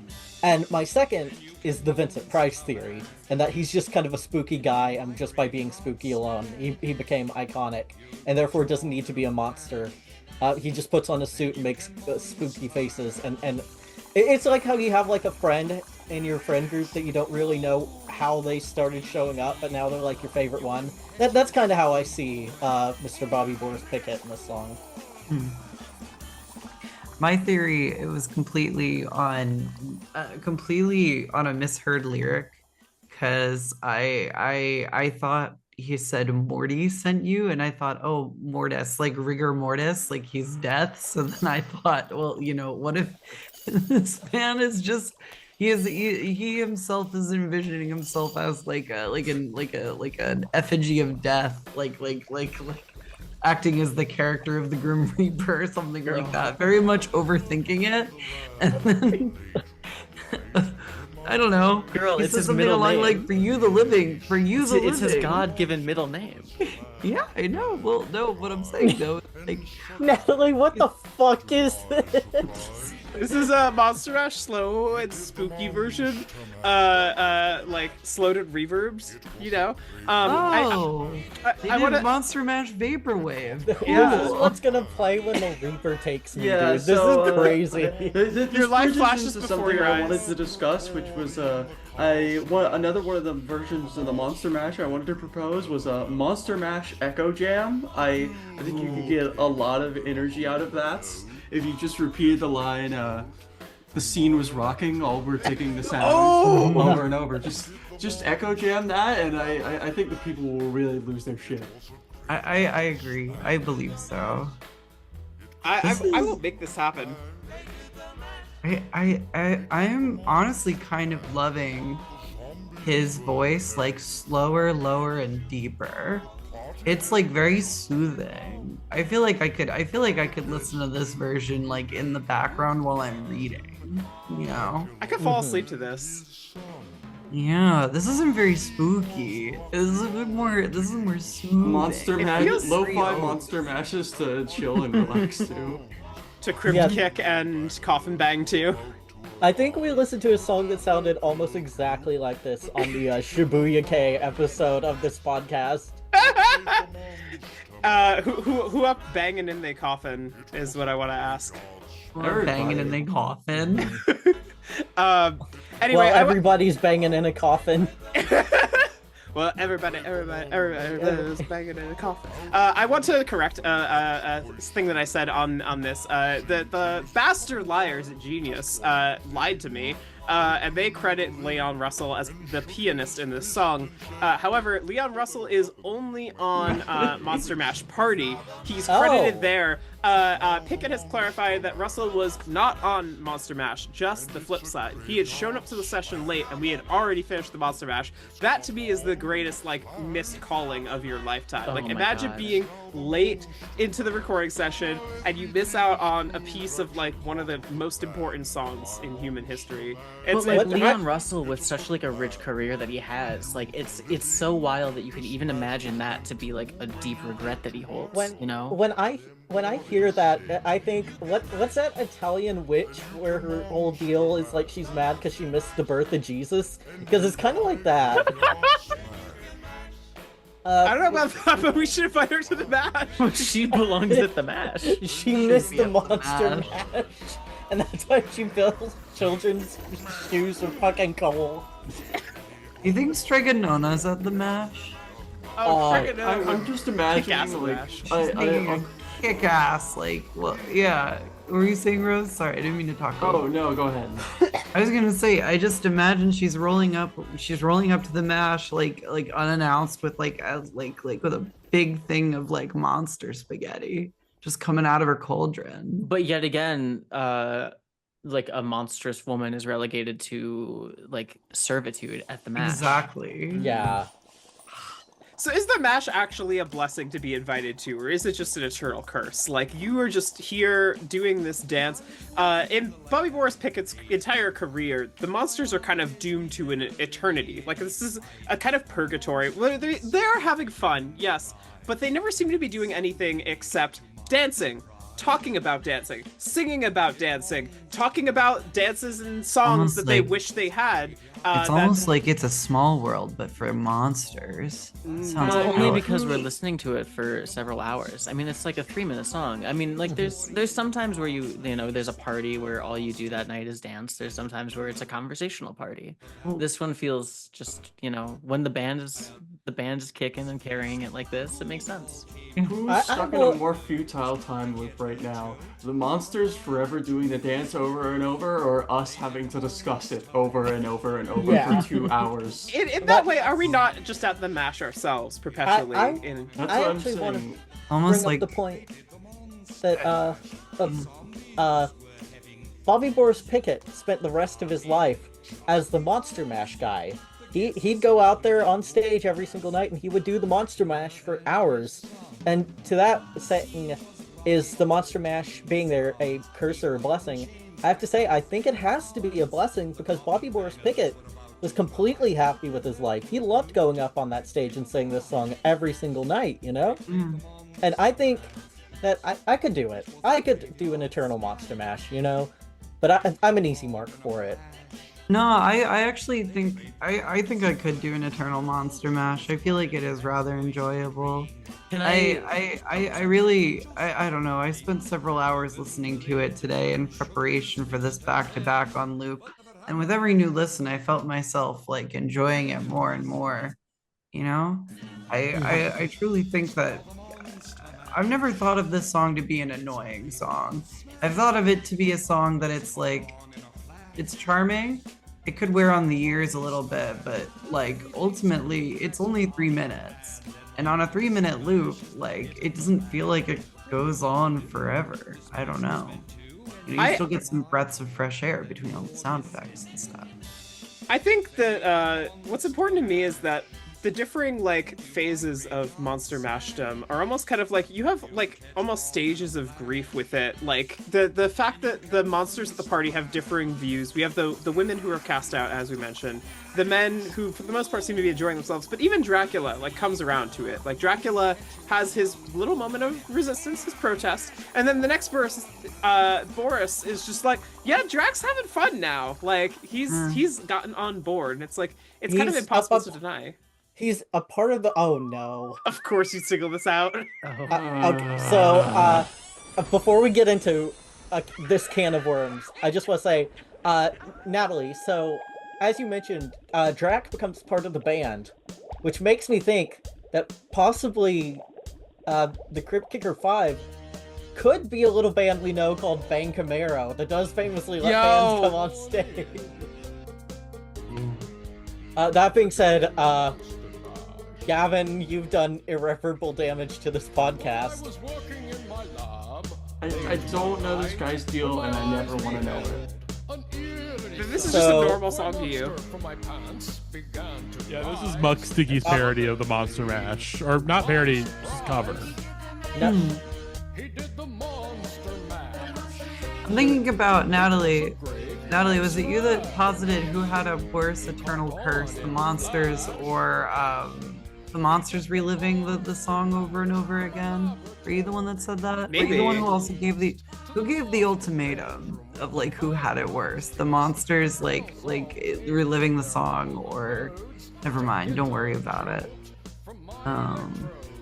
I'm just thinking about it now, like the time loop of having to go through and just be part of it over. I think it would be a joyous thing. I don't know. Yeah, that would be my white launch. Yeah, honestly. I feel like hanging out with all your monster buddies it sucks for the women, obviously, because like as we've mentioned, every woman who is involved in this is like served. So maybe it's their hell. So I guess the better question is whose existential crisis is worse? Like the women who are in this, or I have to imagine that, like, you know, it's maddening having to have to prepare or like be in servitude to all of the men throughout the entire time that this is going on. And since it is an eternal thing, it must be a nightmare. It simply must be. I see that. Yeah, I don't think that the Monster Mash would be fun for women unless there's like more to it that we just don't know. Song, like if there are women having fun just off screen right now too, guys, you know, unless it's one of those scenarios. I do think that it is sad that the bride couldn't come and hang with the boys. Yeah. I was gonna ask. The bride is in other Boris songs. Yes. As is Vampira. Vampira. Oh, go ahead. Do you think I'm just thinking of like monstrous women in general who could participate at the Monster Mash, and I think would not enjoy, or rather would actually avoid trying to be one of the service roles. Do you think Felina from Mortal Kombat would be allowed at the Monster Mash? I was gonna say if they were doing oh geez, Muck Sticky's fucking voice. Yeah, I really like I was enjoying the MIDI instruments, but this guy is just like making it so unpleasant. It might be out of pocket, but the MIDI instruments feel like a temp track for like a War on Drugs song. Oh, I'm so mad we can't listen to Thingy Thing because we're listening to the Monster Mash. But I wanted to, on the idea of women who could be at the Monster Mash. There are ideas that I have. Of course, the first one being Barbara Steele in the iconic Black Sunday. She's great in that, and she would fit in around the general time in which the Monster Mash was released. My second option is actually not from a horror film, but I feel like the Wicked Witch of the West from the original Wizard of Oz would be a great character. And then I don't think that Bobby Boris Pickett is one to mix the franchises, but Hammer Horror did have the Gorgon, and I think that she would be a good addition. Just imagine like all of the Herschel Gordon Lewis like stuff like happening in the Monster Mash. Oh my god! Oh my god! And the Blood Feast guy was there. Where are the Gorgor girls in this? Oh my god, the gruesome twosome. Get them out of the Monster Mash. Something I find interesting about the Monster Mash is the spontaneity of it all. Like, it seems to have just caught on in a flash, you know? Yes. Like, Yeah. But a band does show up. Yeah, like it's somehow pre-coordinated, but also spontaneous. I don't know how that Maybe is. it was a flash mob. Yeah, I was about to say there was. It's the invention of the flash Monster mob. Mash mob.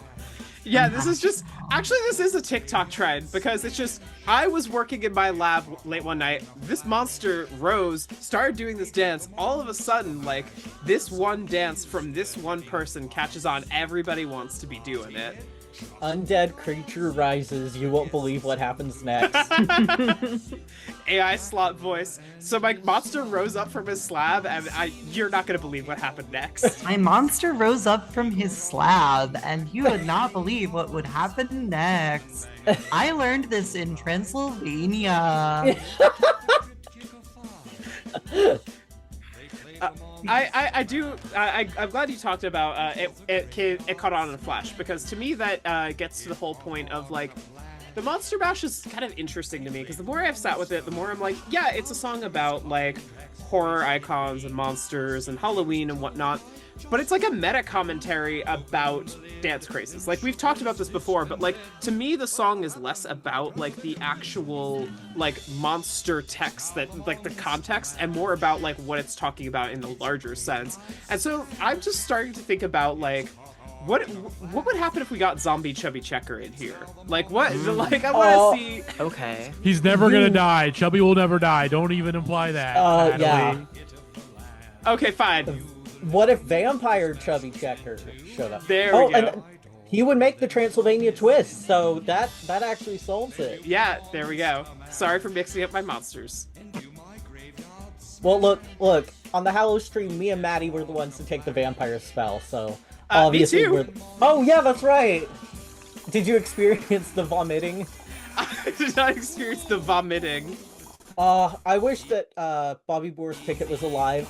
If he was on TikTok, he'd What be is the responding. vampire spell? I'm curious. We'll do the vampire spell at the end of this. We gotta initiate. We'll our do new the guests. vampire. Yeah. Amazing. Yeah, we'll start our own coven. But, I wonder what's next. Do you think it'll be the Monster Mash? Ooh. Oh, it's we're this one gonna again. What the hell? Hang on. Sorry. For some reason. Okay, here we go. Back to playlist. Okay, why is it again? For some reason, it's not on the playlist. Keep talking about the Monster Mash while I pick a new video to everybody. Keep talking Monster Mash. I think whatever I pick. I'm gonna circle back to something that I started talking about just at the very beginning, which was Actually, wait, hang on. Yeah. Stop talking about the Monster Mash. Oh, we talked about this on the pod. Hell yeah. So This is on as the we first ever Sing Fucking Song Again episode.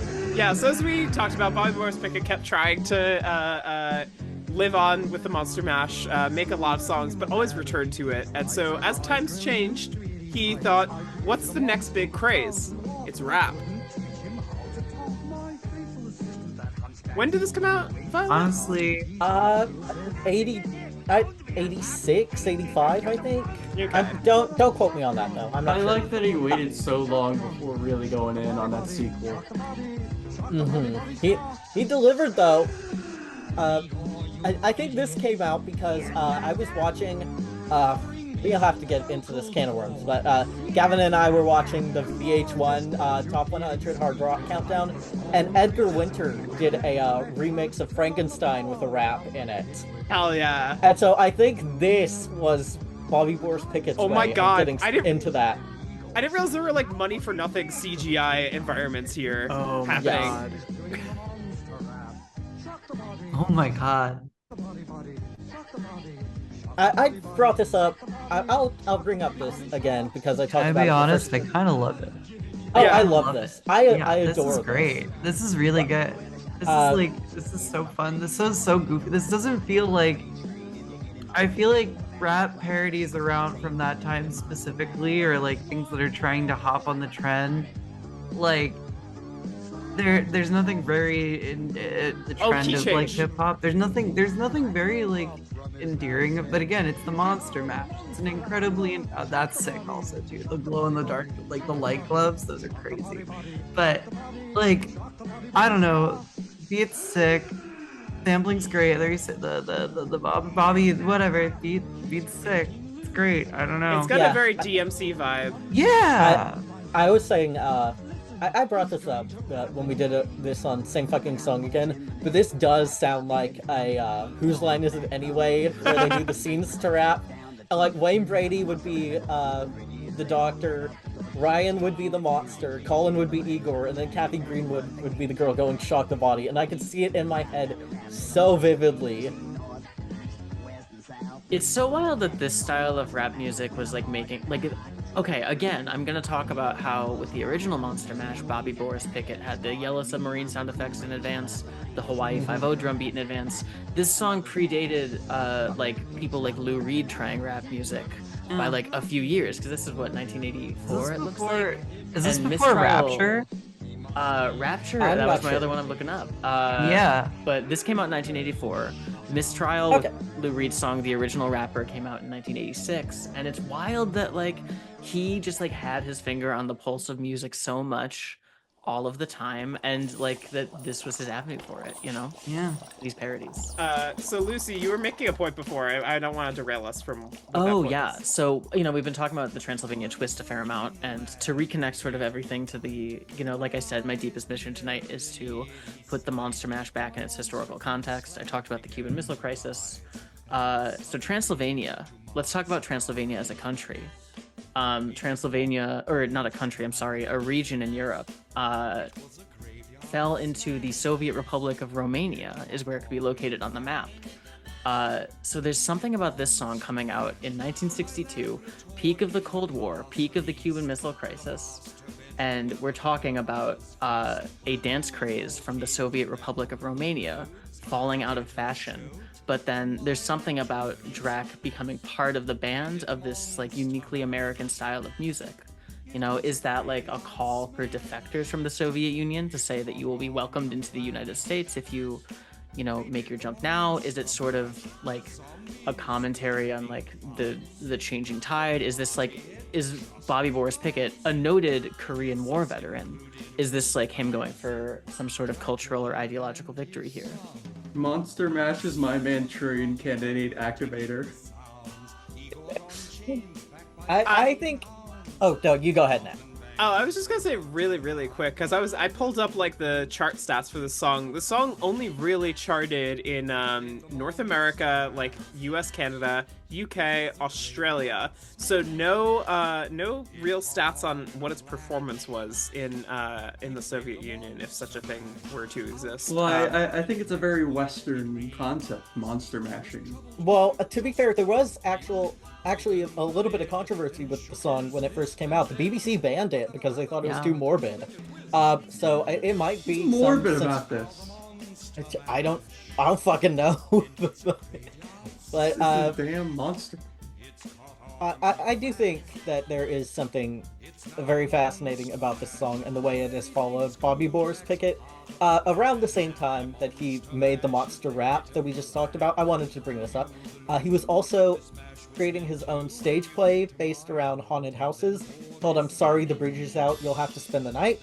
And then he adapted it to film, but they made him change some things, and the final result was Monster Mash the movie after studio changes. Insert Monster Mash the movie on VHS. It stars, of course, Candace Cameron from Full House. No shit. Yeah, all the Jesus movies. Bobby Boris Pickett himself is Dr. Frankenstein. And of course, we've asked a lot, can women attend the MASH? And the movie answers yes. One of the guests in the film is not Dracula's son, but rather Wolfman's mom, played by John Waters' familiar actor Mink Stole.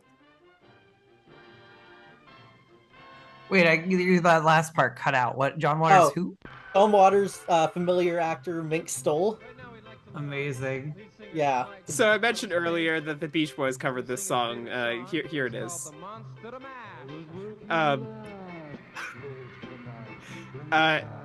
Insane vocal performance happening here.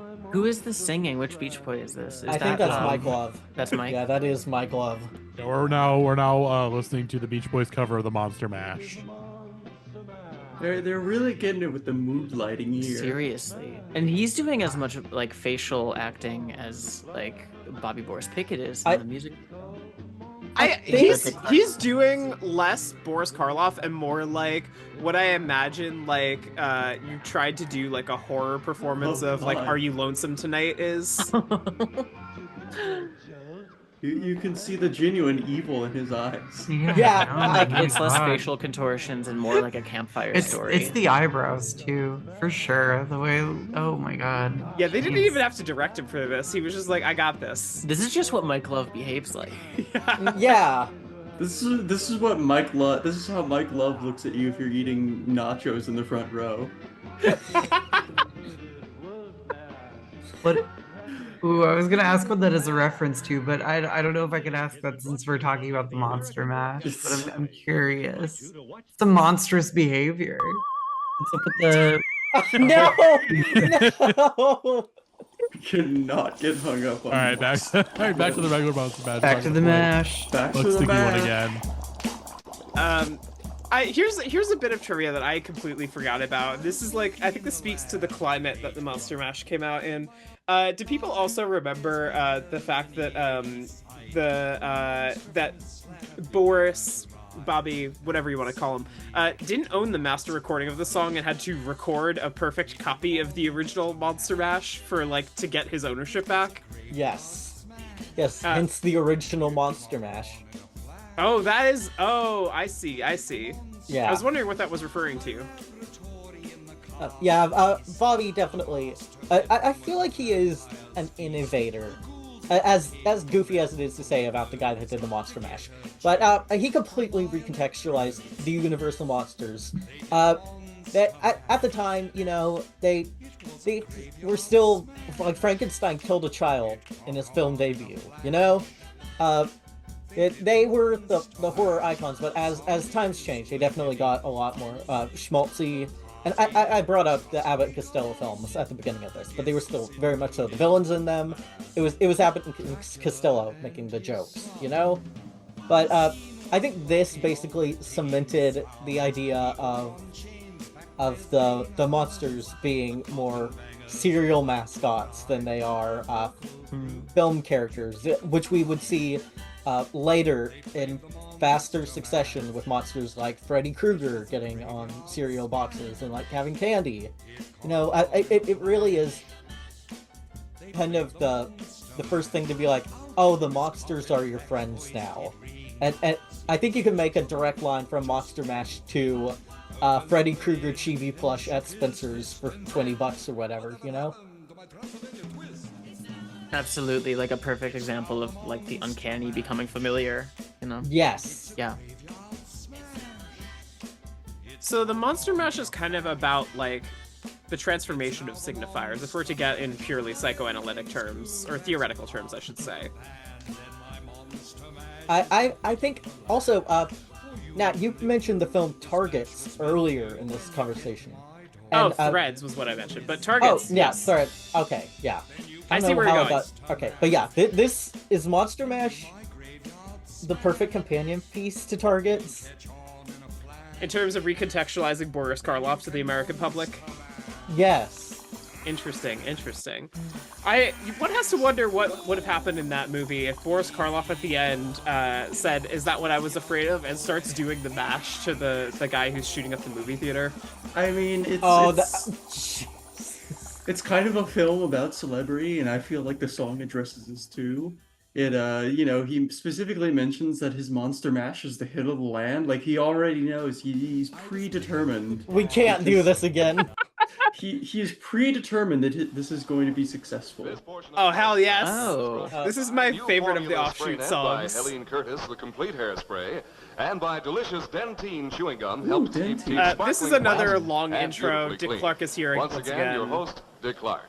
Thank you, Charlie, very much. It's guest time now on American I love that Bandstand they on have the Halloween. exact same context as that one performance of the Monster Mash. In one moment, there's a vampires and ghouls around. A couple of years ago, a very accomplished young handsome actor made a wild, crazy song.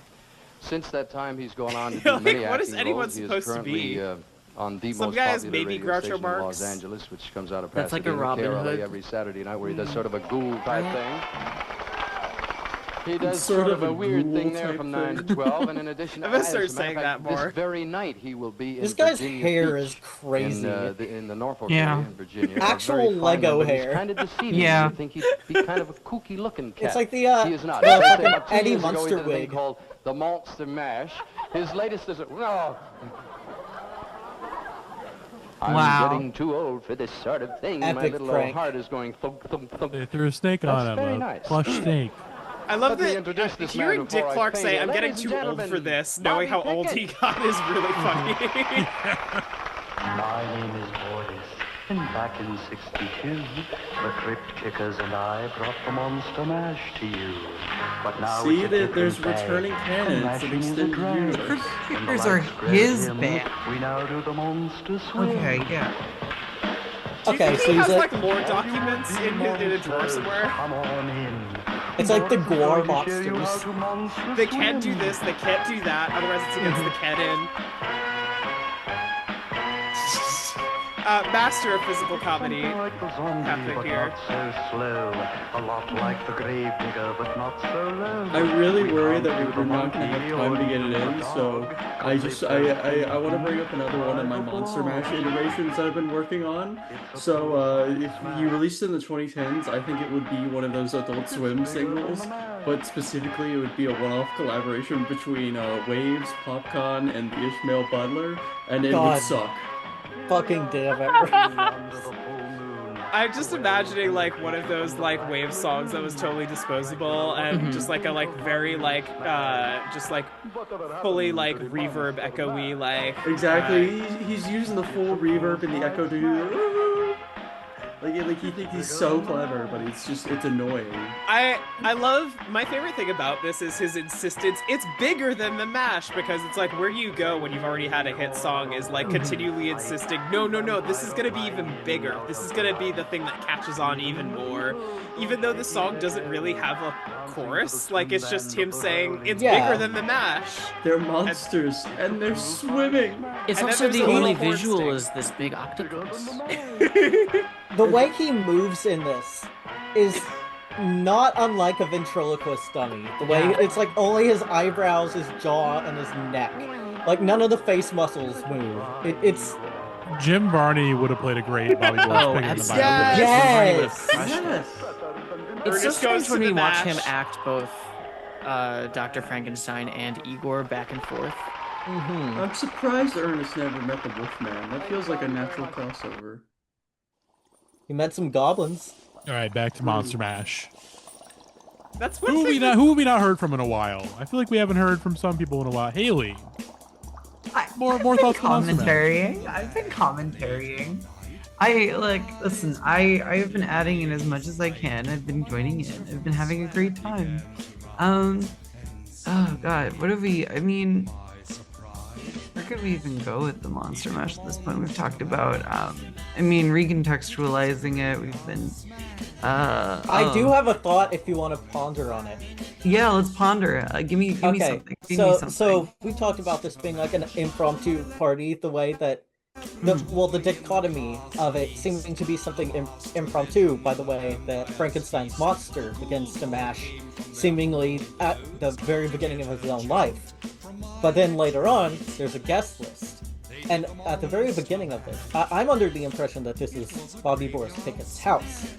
But also, there is a master bedroom where the vampires feast, which makes me think that there is someone else, because the vampires have clearly taken the master bedroom as their territory. To which I think, is this possibly like a roommate situation, like That Being Human sitcom with the Wolfman and the vampire and the ghost all live together? Is this like one of those scenarios? It's 2.5 men. It's just 2.5 men. Wolfman, Dracula, and his son. It is a sitcom dynamic. But Hayley. Yeah, no, I don't know, because how much do we know about the living situation of Boris within this, of Bobby Boris within this, within this anyway? I feel like there's a potentiality of it being a roommate situation. Maybe it's how common were roommates in the 60s? I have to imagine. Well, unless you were there was gay, a population that roommates were very popular with in the 60s, I will say. This could be sort of like a sort of, what do you call these men living together but roommates? Yeah. Well, I feel like I'm not hearing enough about the Monster Mash. Let's bring it back to the Monster Mash. Well, we're talking about the roommate. We're talking about male roommates. What are we doing? You're exactly right. Circumstances behind the mash. I'm sorry. We're talking about the circumstance, because this could be a house party. Like what? Who's to say this isn't a house party? Related. Here's what I've got. I think Bobby Boris Pickett in this song is doing a Jonathan Harker post-vampiric bite type thing, where he's been seduced into this vampire situation, and he's been bitten by some form of Dracula, and he has been he's inviting everybody to his place with the under the false pretenses, hey everybody, there's gonna be this mash, and when you get there it's all monsters, and you get there and you're like, wait, what? And then all of a sudden you get swarmed, you become one of the monsters, and we don't know that he's inviting just monsters. For all we know, he's inviting more people to conscript them into the monster ranks. Well, and maybe yeah, that makes sense. I mean, that could be a whole thing, you know, like... I really like that theory because it reminds me of the character Laszlo from What We Do in the Shadows, who is a vampire that builds a Frankenstein. To which I say, oh, we never thought of the idea of one monster being 2 in 1. And this is a Dr. Frankenstein and a vampire. So yeah. I like this because it explains the roommates. It explains why he's there. Yeah. About this take is most of this is talked about in the past tense. Like the mash has already happened here.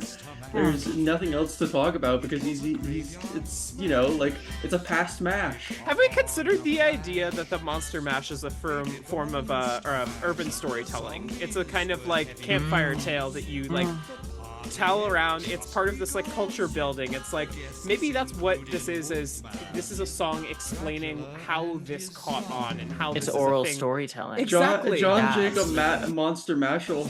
On the other hand, but like I mean, that's on the other like, hand, interesting. This could be like, I mean, calling it oral storytelling is really interesting because what is this if not an adaptation of all of these other source materials? You know, it's exactly. just like it's transliterating it from like fiction and then in this case from film to music, which I think it's really interesting. I think, brief aside, how it gets transliterated back into film in so many ways with the Monster Mash movie, or with like, I mean, for example, Hotel Transylvania as maybe one of the most modern remakes of the Monster Mash, but like it as a song functioning as this sort of, you know, relic of oral storytelling.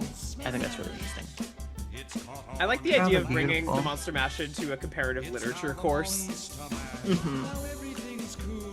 I mean, it's like a really rich text for it. I feel like you'd bring this in any English class in America, and the teacher would be like, "Holy shit, you're really cooking here."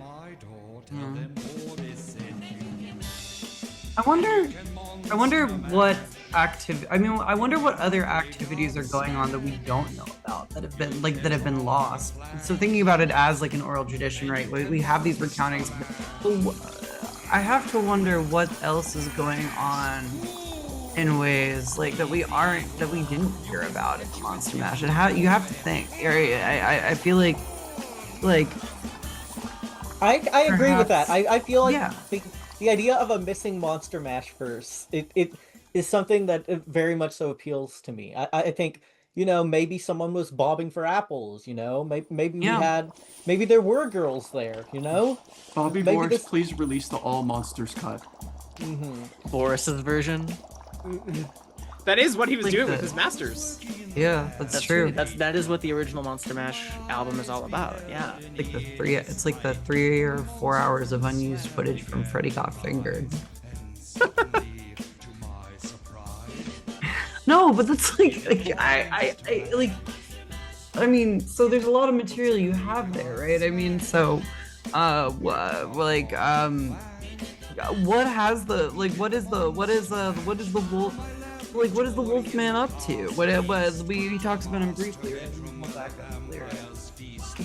He's like the guest included Wolfman, but what is Wolfman doing? Yeah, but what is the Wolfman doing? I have to wonder. What's the Wolfman doing? Yeah, like what's he up to? Is he honestly? I think at some point, he's just taking care of Dracula's kid because Dracula's pretty clearly preoccupied with his boomer ass complaint about the Transylvania twist. Yeah. So I think do you think the other vampires are like tired of his shit? Oh, like, absolutely. They walks in the door and they're like, oh, this fucking They guy. didn't invite him to eat with them. No, not at all. He's also the only vampire who raises a stink about the Transylvania twist. For all we know, the other vampires are chill with it. Yeah, no, I have to wonder. Do you think that Bobby just did it as a favor? It's like, well, what are you talking about? I would have come to I wasn't invited. Crazy. Hayley, I'm glad you did that Monster Mash impression is a just now. Seinfeld framework. Oh my God, he's George Costanza. I'm really glad Lucie. you did that impression just now, Hayley, because I was also wondering just like how you guys feel about Boris's impressions that he's doing. Do you think they're good? Do you think they work in the song? Or do you think that like the lyrics and the storytelling within the lyrics would be enough to make the song good? I think the impressions add to it. I really do. Yeah, as a performer, you have to put your everything into it, right? And he really, truly is giving us his 100% with this. I think that's the thing that makes it so charming is the impressions. It's like if this was just some guy kind of like singing into a phone or like into the recording booth, you know, like it'd be fine. It wouldn't be as memorable, I would say. But I think, like, again, going back to the faces in the music videos and the faces that he does when he performs, like, it's, you know, it adds to it. It adds to the overall. And in a way that I feel like, sorry, I don't mean to cut you off. No, I was just saying I completely agree with you. The impressions, to me, is like the seasoning on top, as it were. Like, the song is good enough to stand on its own. It's funny enough as a concept, and the lyrics are good. But doing it in a Boris Karloff voice is what makes it so fun. And because the music itself is... this is something I wanted to bring up, too. The music is very minimal, and it's not what I think of when I think of Halloween music. I usually think of, like, theremins and organs, things like that. Things that are not on the Monster Mash. And so I think what makes it such a Halloween-y, spooky thing is the fact that he's singing it like Boris Karloff. I will say, I think I love his Boris Karloff in this. I think it is the character that makes the song what it is. I feel like his Bela Lugosi is a little shaky. It's a little more caricature-y. Yeah. I completely disagree. Interesting. I think that when I think of this song more than anything else, I think whatever happened to my Transylvania twist. It's great. That stands out more to me than any of his Boris Karloff stuff. But maybe I just think that's a memorable lyric. I just had this thought, but are all the vampires from Transylvania? Do we know That's that? a good question. We don't have a distinction between that. For all we know, all I heard was seasoning on top, and I thought to myself, is there somebody putting are one of the vampires putting Old Bay on They're their putting garlic body? salt on Dracula's shit. No, they would never put garlic salt. That would kill them. It's a classic. Talk about the Transylvania twist one more time, you fucker. Do you think that... Okay, so what rules are the vampires playing by as well? Because there are so many vampire rules. If they have issues with I assume they've all been we can speculate all we want, but all we know about it from the text, going back to the text, is that they were having a party, they were rocking, they were digging the sound. Yeah. How do you mash good? What is the quality of measurement of mashing? I guess it's up to Bobby.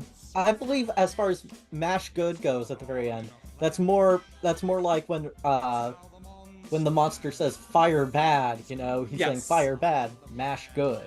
Yeah, they might be mashing very poorly. They might not be mashing well, but the mash itself is good. Well, I think he's saying that he enjoys the mash. He's being it's the Igor language construction of being mash good.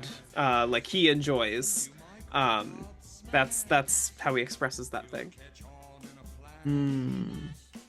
I don't know. There's something, and I think honestly, the mash good is the moment where Boris is losing sort of the plot with his own monsters a whole lot, because Igor is talking like Frankenstein's monster, and it seems like that is the point. He made it through the whole song, and at this point, he starts to mix up who is talking to who, or who is saying what, and who is representing what. And I think honestly, narratively, Igor is the one who suffers the most from it. He's entering a real dissociative state with the mashing. He's in a mash frenzy, and he doesn't know what to do beyond that. I do agree with that. I think that there's something that kind of attests to the fact that Bobby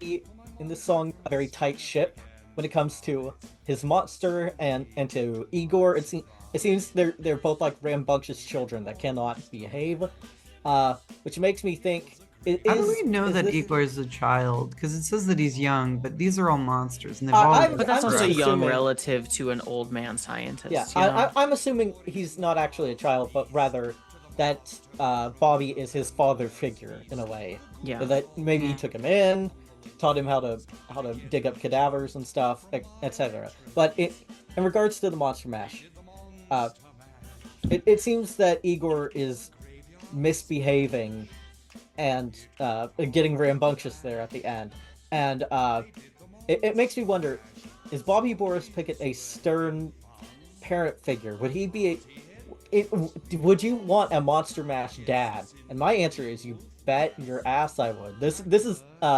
male positivity, you know?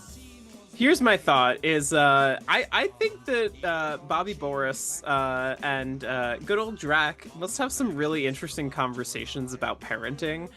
Considering that they clash on a bunch of other things, I'm like wondering, especially because we've been talking about how like Dracula brings his son here, so clearly he's got a little bit of like a either relaxed, laissez-faire approach to parenting that's a little less stern than what Boris and Igor have here, or he is they share very similar things because we don't get a sense of like what is actually happening with like that parent relationship. For all we know, he could just be an absent father.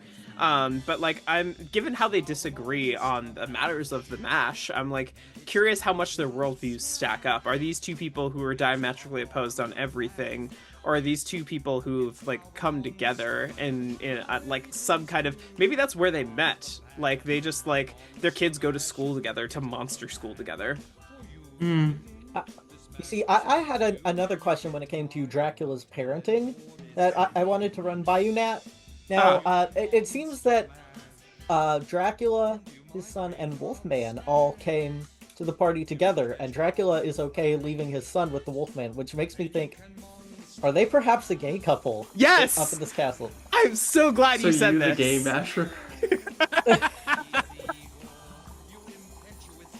Well, again, 60s gay male roommates. You know, we have a boys in the band situation going on here. Like, what is Dracula Wolfman breeding look like? In theory, because they probably have to have a surrogate too. Maybe that's why the bride wasn't there. She couldn't drink because she was being the surrogate for their second kid. Oh God. The Monster Mash is rather grim if you think about it. Maybe this is why it was banned male in purgatory. the BBC. The Monster Mash is actually darker and more leftist than you think. Yeah. Well, I'm not shocked that it's leftist. Consider at least a little bit lefty, considering Pickett turned the song into a campaign video. I was reading. Yeah, and he made it an environmental song that like critiqued George W. Bush in 2004. We talked about that on some episode. Was it same fucking song again? It might have been. It was one of them, but I love that video so much. Woke King Bobby Boris Pickett was not something I expected. Well, that's also. I was just gonna say it goes to the point of like reading up on like the like whole thing with the master. Like he wanted to do something that was like almost kind of counter to like what like Michael Jackson and his estate like did with the Beatles music, where like he took those rights back in order to keep like licensing costs low, because he wanted everybody to have the Monster Mash. He wanted it to be this thing that was very easy to like replicate and disseminate, rather than keeping it locked up within his royalties and just making infinite money off of it. He was bringing the Monster Mash to the people, to the monster populace, if you will. I do want to say too, to that point, that the term Monster Mash is not, copyrighted as other song names are. You can call things Monster Mash and not be sued by the Bobby Boris Pickett estate.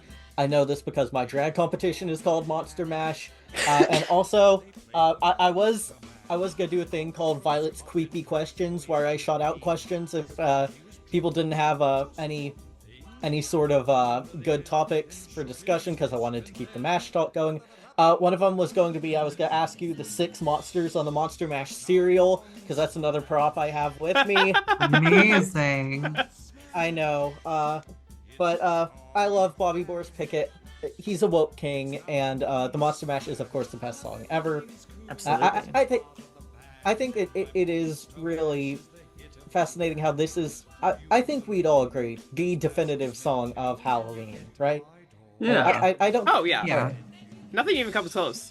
I mean, should we talk about the obvious? I was gonna say spooky scary skeletons. Oh, that was not the Oh, that was what came to mind. I was gonna say Thriller. Thriller. Thriller, absolutely. The other, I mean, like if we're looking at Monster Mash charted when it came out in that October. I think off the top of my head, it charted #1 like 2 more years, right?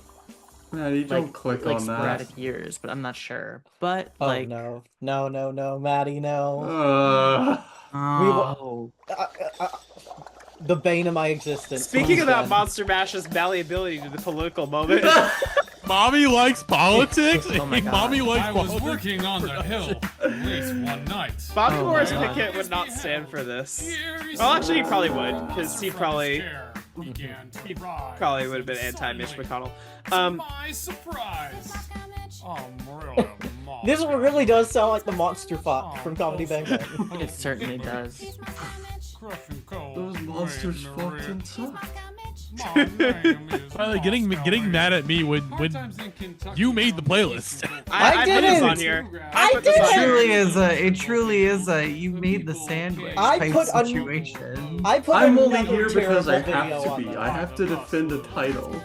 I put another unwatchable piece of shit on this. I will say this neither Violet nor I have had what we consider our respective worst picks drawn this entire time, which is impressive.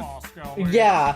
Congress had just begun. Maddie's not even listening to us. I think this is a really interesting video, the way that it's focusing specifically on, fucking Mitch McConnell 2020 when this came out, so much to talk about.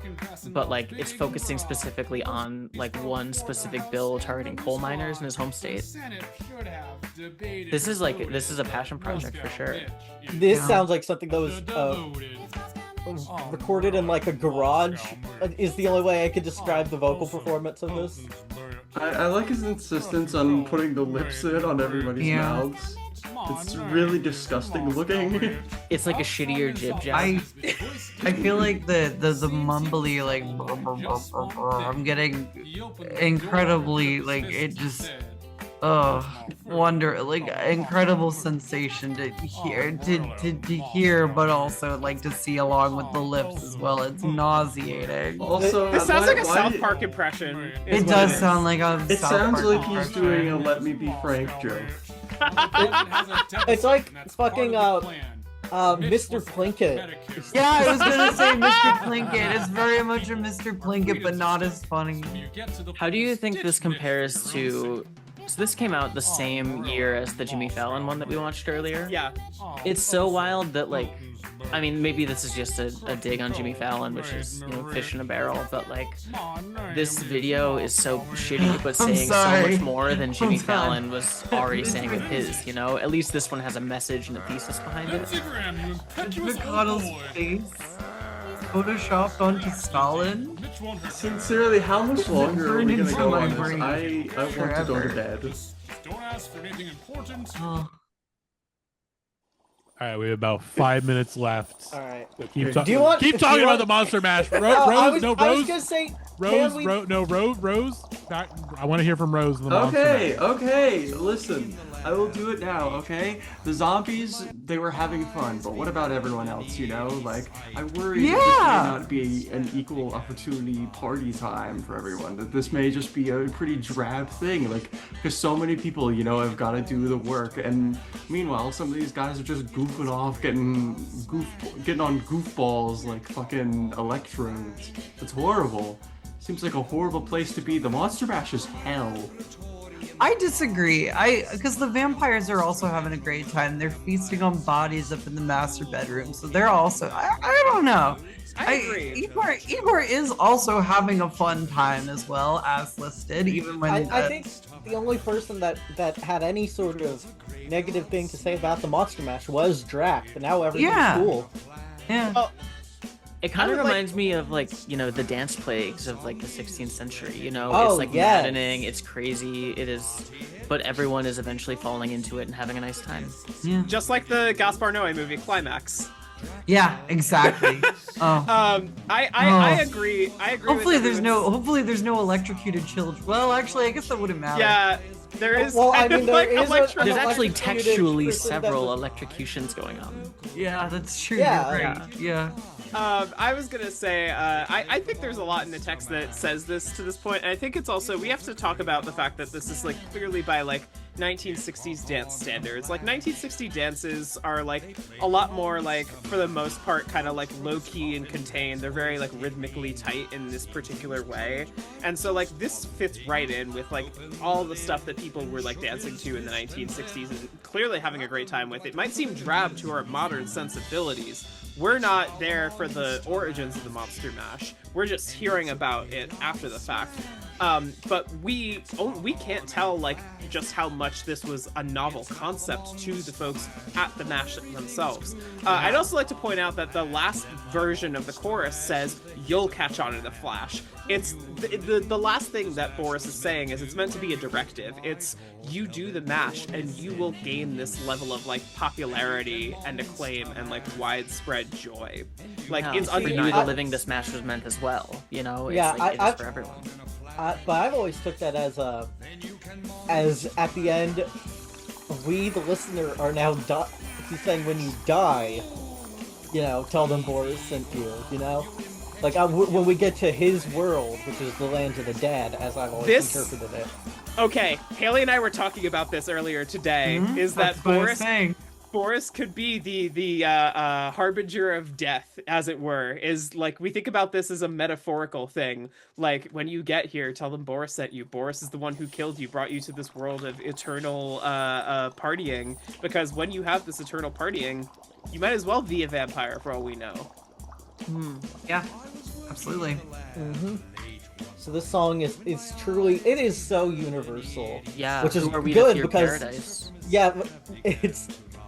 It is universal because they are the ones, of course, responsible for the universal monsters. Yeah. So what do we think a Graveyard Smash actually is? Well, I think it's more of a. I think it's another dance like move. An adjective. It's just like you know, it was a smash hit. It was a hit in the graveyard. It's so good that it might as well kill you. Yeah. Okay, I see that. Yeah. Do you think this song deserved to be relegated to, or I guess a better question is, do you think this has been fully relegated to a novelty category? Do you think it sort of stands alone as its own on this point? And do you think it deserves that? I think it does. I think it is considered in particular, it's a Halloween novelty. That's its lasting legacy. But that being said, this song is actually very funny. Paved the way for many of our greatest, like Weird Al and whatnot. I feel like you don't get Napoleon the 14th without this. Oh no, definitely not. A fellow pod icon, rest in peace Jerry Samuels, but and rest in peace Bobby Boris Pickett too as well. But I feel like to culture, the Monster Mash is considered generally just this Halloween thing, but also I mean, I don't even think we would. I don't think that's bad. I this is the Halloween song. Yeah, there are worse things you can be. Yeah. I don't know. I mean, and I said this right at the beginning. This is one of my favorite songs of all time, not just holiday. Same. And there is someone that we should give a shout out to as well. It was not only written by Bobby Pickett. It was also Lenny Capizzi. You know, the oft-forgotten secondary songwriter on here. Yeah, I don't believe went on to go on to anything else. And he's the one who the comedy Bang Bang is sort of parodying with the yes. What do they call it? Leo Carpazzi. Leo Carpazzi, yeah. Yeah. I mean, also just without this song specifically, we would never have.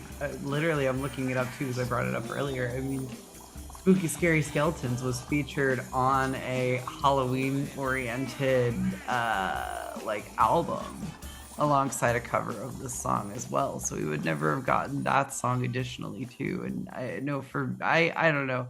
That one is a bit of a novelty. Springsteen did a cover. Huh? Of No. the Monster Springsteen Mash? did a cover. There's a live Springsteen cover. No shit. That's Yeah. awesome. All right, I was gonna end the episode after this song, but now we have to hear the Springsteen Monster Mash. We didn't get to As we watch close out. either Yeah. or I's big video. Yeah. I was excited for Zoomer Brain Rot. Super Brain Rot is the one I was excited for us to hit. Yeah, and I was excited to watch the one where the lady gets fully naked. I am so glad this is over. I need to go to bed. I need to eat. I didn't eat before this. I guess while Bruce plays this out, that is the end of Gotta Get That. Nobody lost a life or was eliminated whatsoever, which honestly isn't a surprise because I feel like compared to Boom Boom Pow or or Party Rock Anthem, the Monster Mash is a land of contrasts. Matty, I didn't even get into all of my bits. I have the official Monster Cookbook, and I had the recipe for Monster Mash Masala. I had about ready to start reading. I feel like we could do another.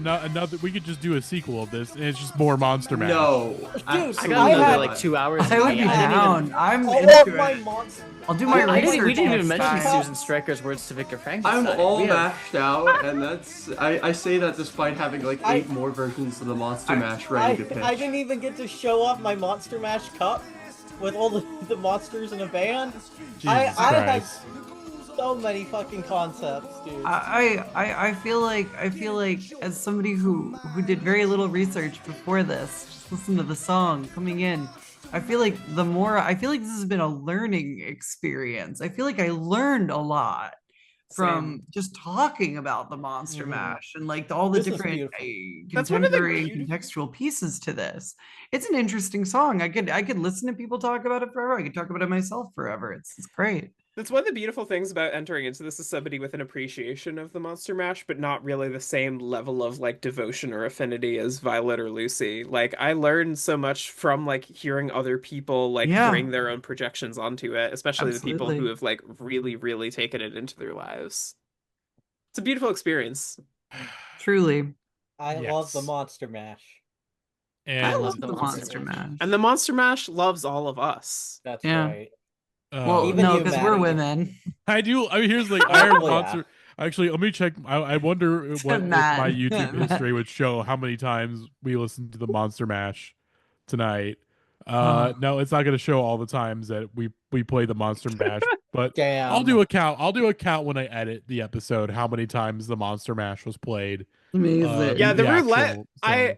I panicked. It was like because there was a point where there was way more bonus material than there was the Monster Mash. I was like, shit, I gotta pad this out, and it may have accidentally backfired, and we got too much Monster Mash. Yeah. You got a little too much Monster Mash in your Gotta Get That 3, the Monster Mash.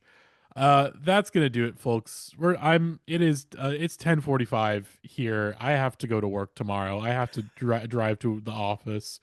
Thank you, Hayley. Thank you, Lucie, for coming on the first time on the podcast, and we threw you right into into one of our most bit heavy episodes. So thank you both for coming on the pod. Thank you for having us. Yeah, that for either of y'all real. want to plug before we head out? I was incredibly anxious before I came on here, and I have to say this was way less. I thought this was going to honestly be like pulling teeth, like, oh God, what am I going to have to say to talk about the Monster Mash? But I actually found I found that there was a lot to talk about, and it was interesting. So I'm glad. I'm happy to have been a part of it. All right. Any final? Well, I would say any final thoughts on the Monster Mash, but I feel like we've said too much. We've said too much, but somehow not enough. You can But never somehow say not it. enough. Yeah. I'm gonna You throw never it know back. what is too enough much. until you know what too much is. So There we go. I was gonna throw it back to you because do we have any last things that we want to like plug or shout out there? Let any parting words just in general. Hashtag still the champ. On a technicality pretty much at that point, Rose. I know. I'm joking, to be clear.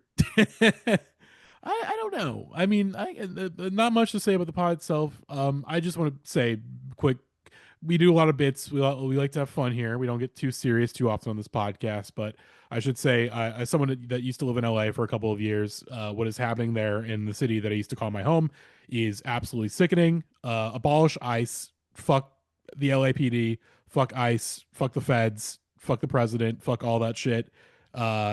Again, what's happening there is sickening.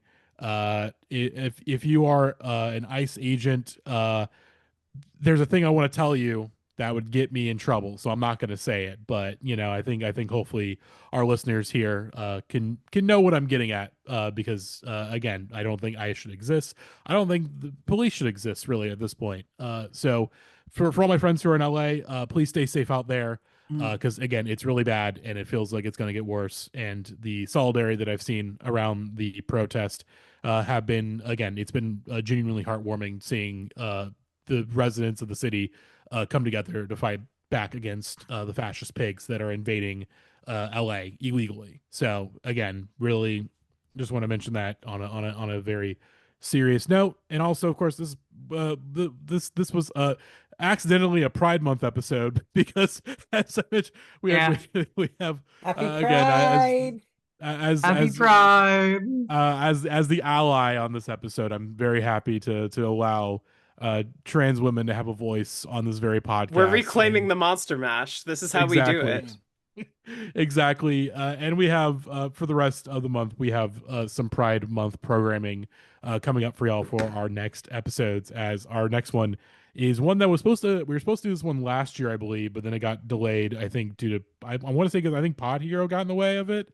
No, it's no if it's Pod Hero. I think just it was timing got screwed up. It's because last year I decided I wanted the Pride episode to be "Oops, You're Bisexual" now instead. Okay, Yes! correct. Okay, that's correct. I got my timing And we Wires went on the crossed. insane Simon and Milo manifesto. Oh yeah, that's right. But we have Music's a Drag, man. Talking about songs made by drag queens, and then we have Dude, I made that fucking playlist like 2 years ago, and now I am friends with someone who was on Drag Race and now knows the people we'll be talking about. So oh god, you should get her on the episode. Could I have a request for an episode that I'd love to see in the future? Yes, please. I would really love to see this group specifically talk about ICP. I think that would be hell yeah. Fun. Yes. If you put together a playlist of 10 songs to guide us through ICP. I could potentially do that, but Melody would probably be the better one to talk to about since she's listened to the entire discography against her will. For that matter, get her on too. I know we're probably I need to hit her up about Pod Hero, but I would love to make it happen as somebody who is a complete ICP novice. I gotta say, for their earlier stuff, Great Malenko and Ringmaster are pretty solid. And then Hell's Pit is like actually I think probably one of the better ones that they've done by far. Shangri-La is horrible though. That one actually I had to tap out on that one specifically. I couldn't do it. But it's great. I give it. It would be a request to see in the future. This was very fun to be a part of. Oh yeah! Thank you both for coming on for such an so insane idea for an episode, but also being so eager. Oh my god! I love an insane Monster Mash bit. I've talked a little bit about my personal history, but for so long, every Halloween, I used to put my turntable speakers outside my window and lock my dorm room door when I was in college, and then carried this back to my home neighborhood as well and played the Monster Mash for 12 hours straight, which is the secret of it being my top most played song. Hell yeah. I love an insane Monster Mash bit. This was such a Halloween joy. Thank you. But yeah, that is the best. If I rolled up in my neighborhood and Monster Mash was playing for 12 hours straight, my ass would be sitting out there in my car. Oh God. Well, that'll do it though for this episode of the pod. Thank you all for listening and enduring this episode, and we will see you all next week. Bye-bye. Bye. Bye. Bye. I was working in the lab late one night when my eyes beheld an eerie sight. For my monster from his slab began to rise, and suddenly, to my surprise, his trousers dropped right to the floor. With his bottom bare, he ran to the door. I said, Frankenstein, what's gotten into you? He said, my dick is hard and I need to screw. He did the fuck. He did the monster fuck. The monster fuck. It was a graveyard fuck. He did the fuck. That monster sucked and fucked. He did the fuck. He did the monster fuck. From my laboratory, I heard quite the racket. Deep in the castle, the vampires jacked it. The zombies all fucked in the graveyard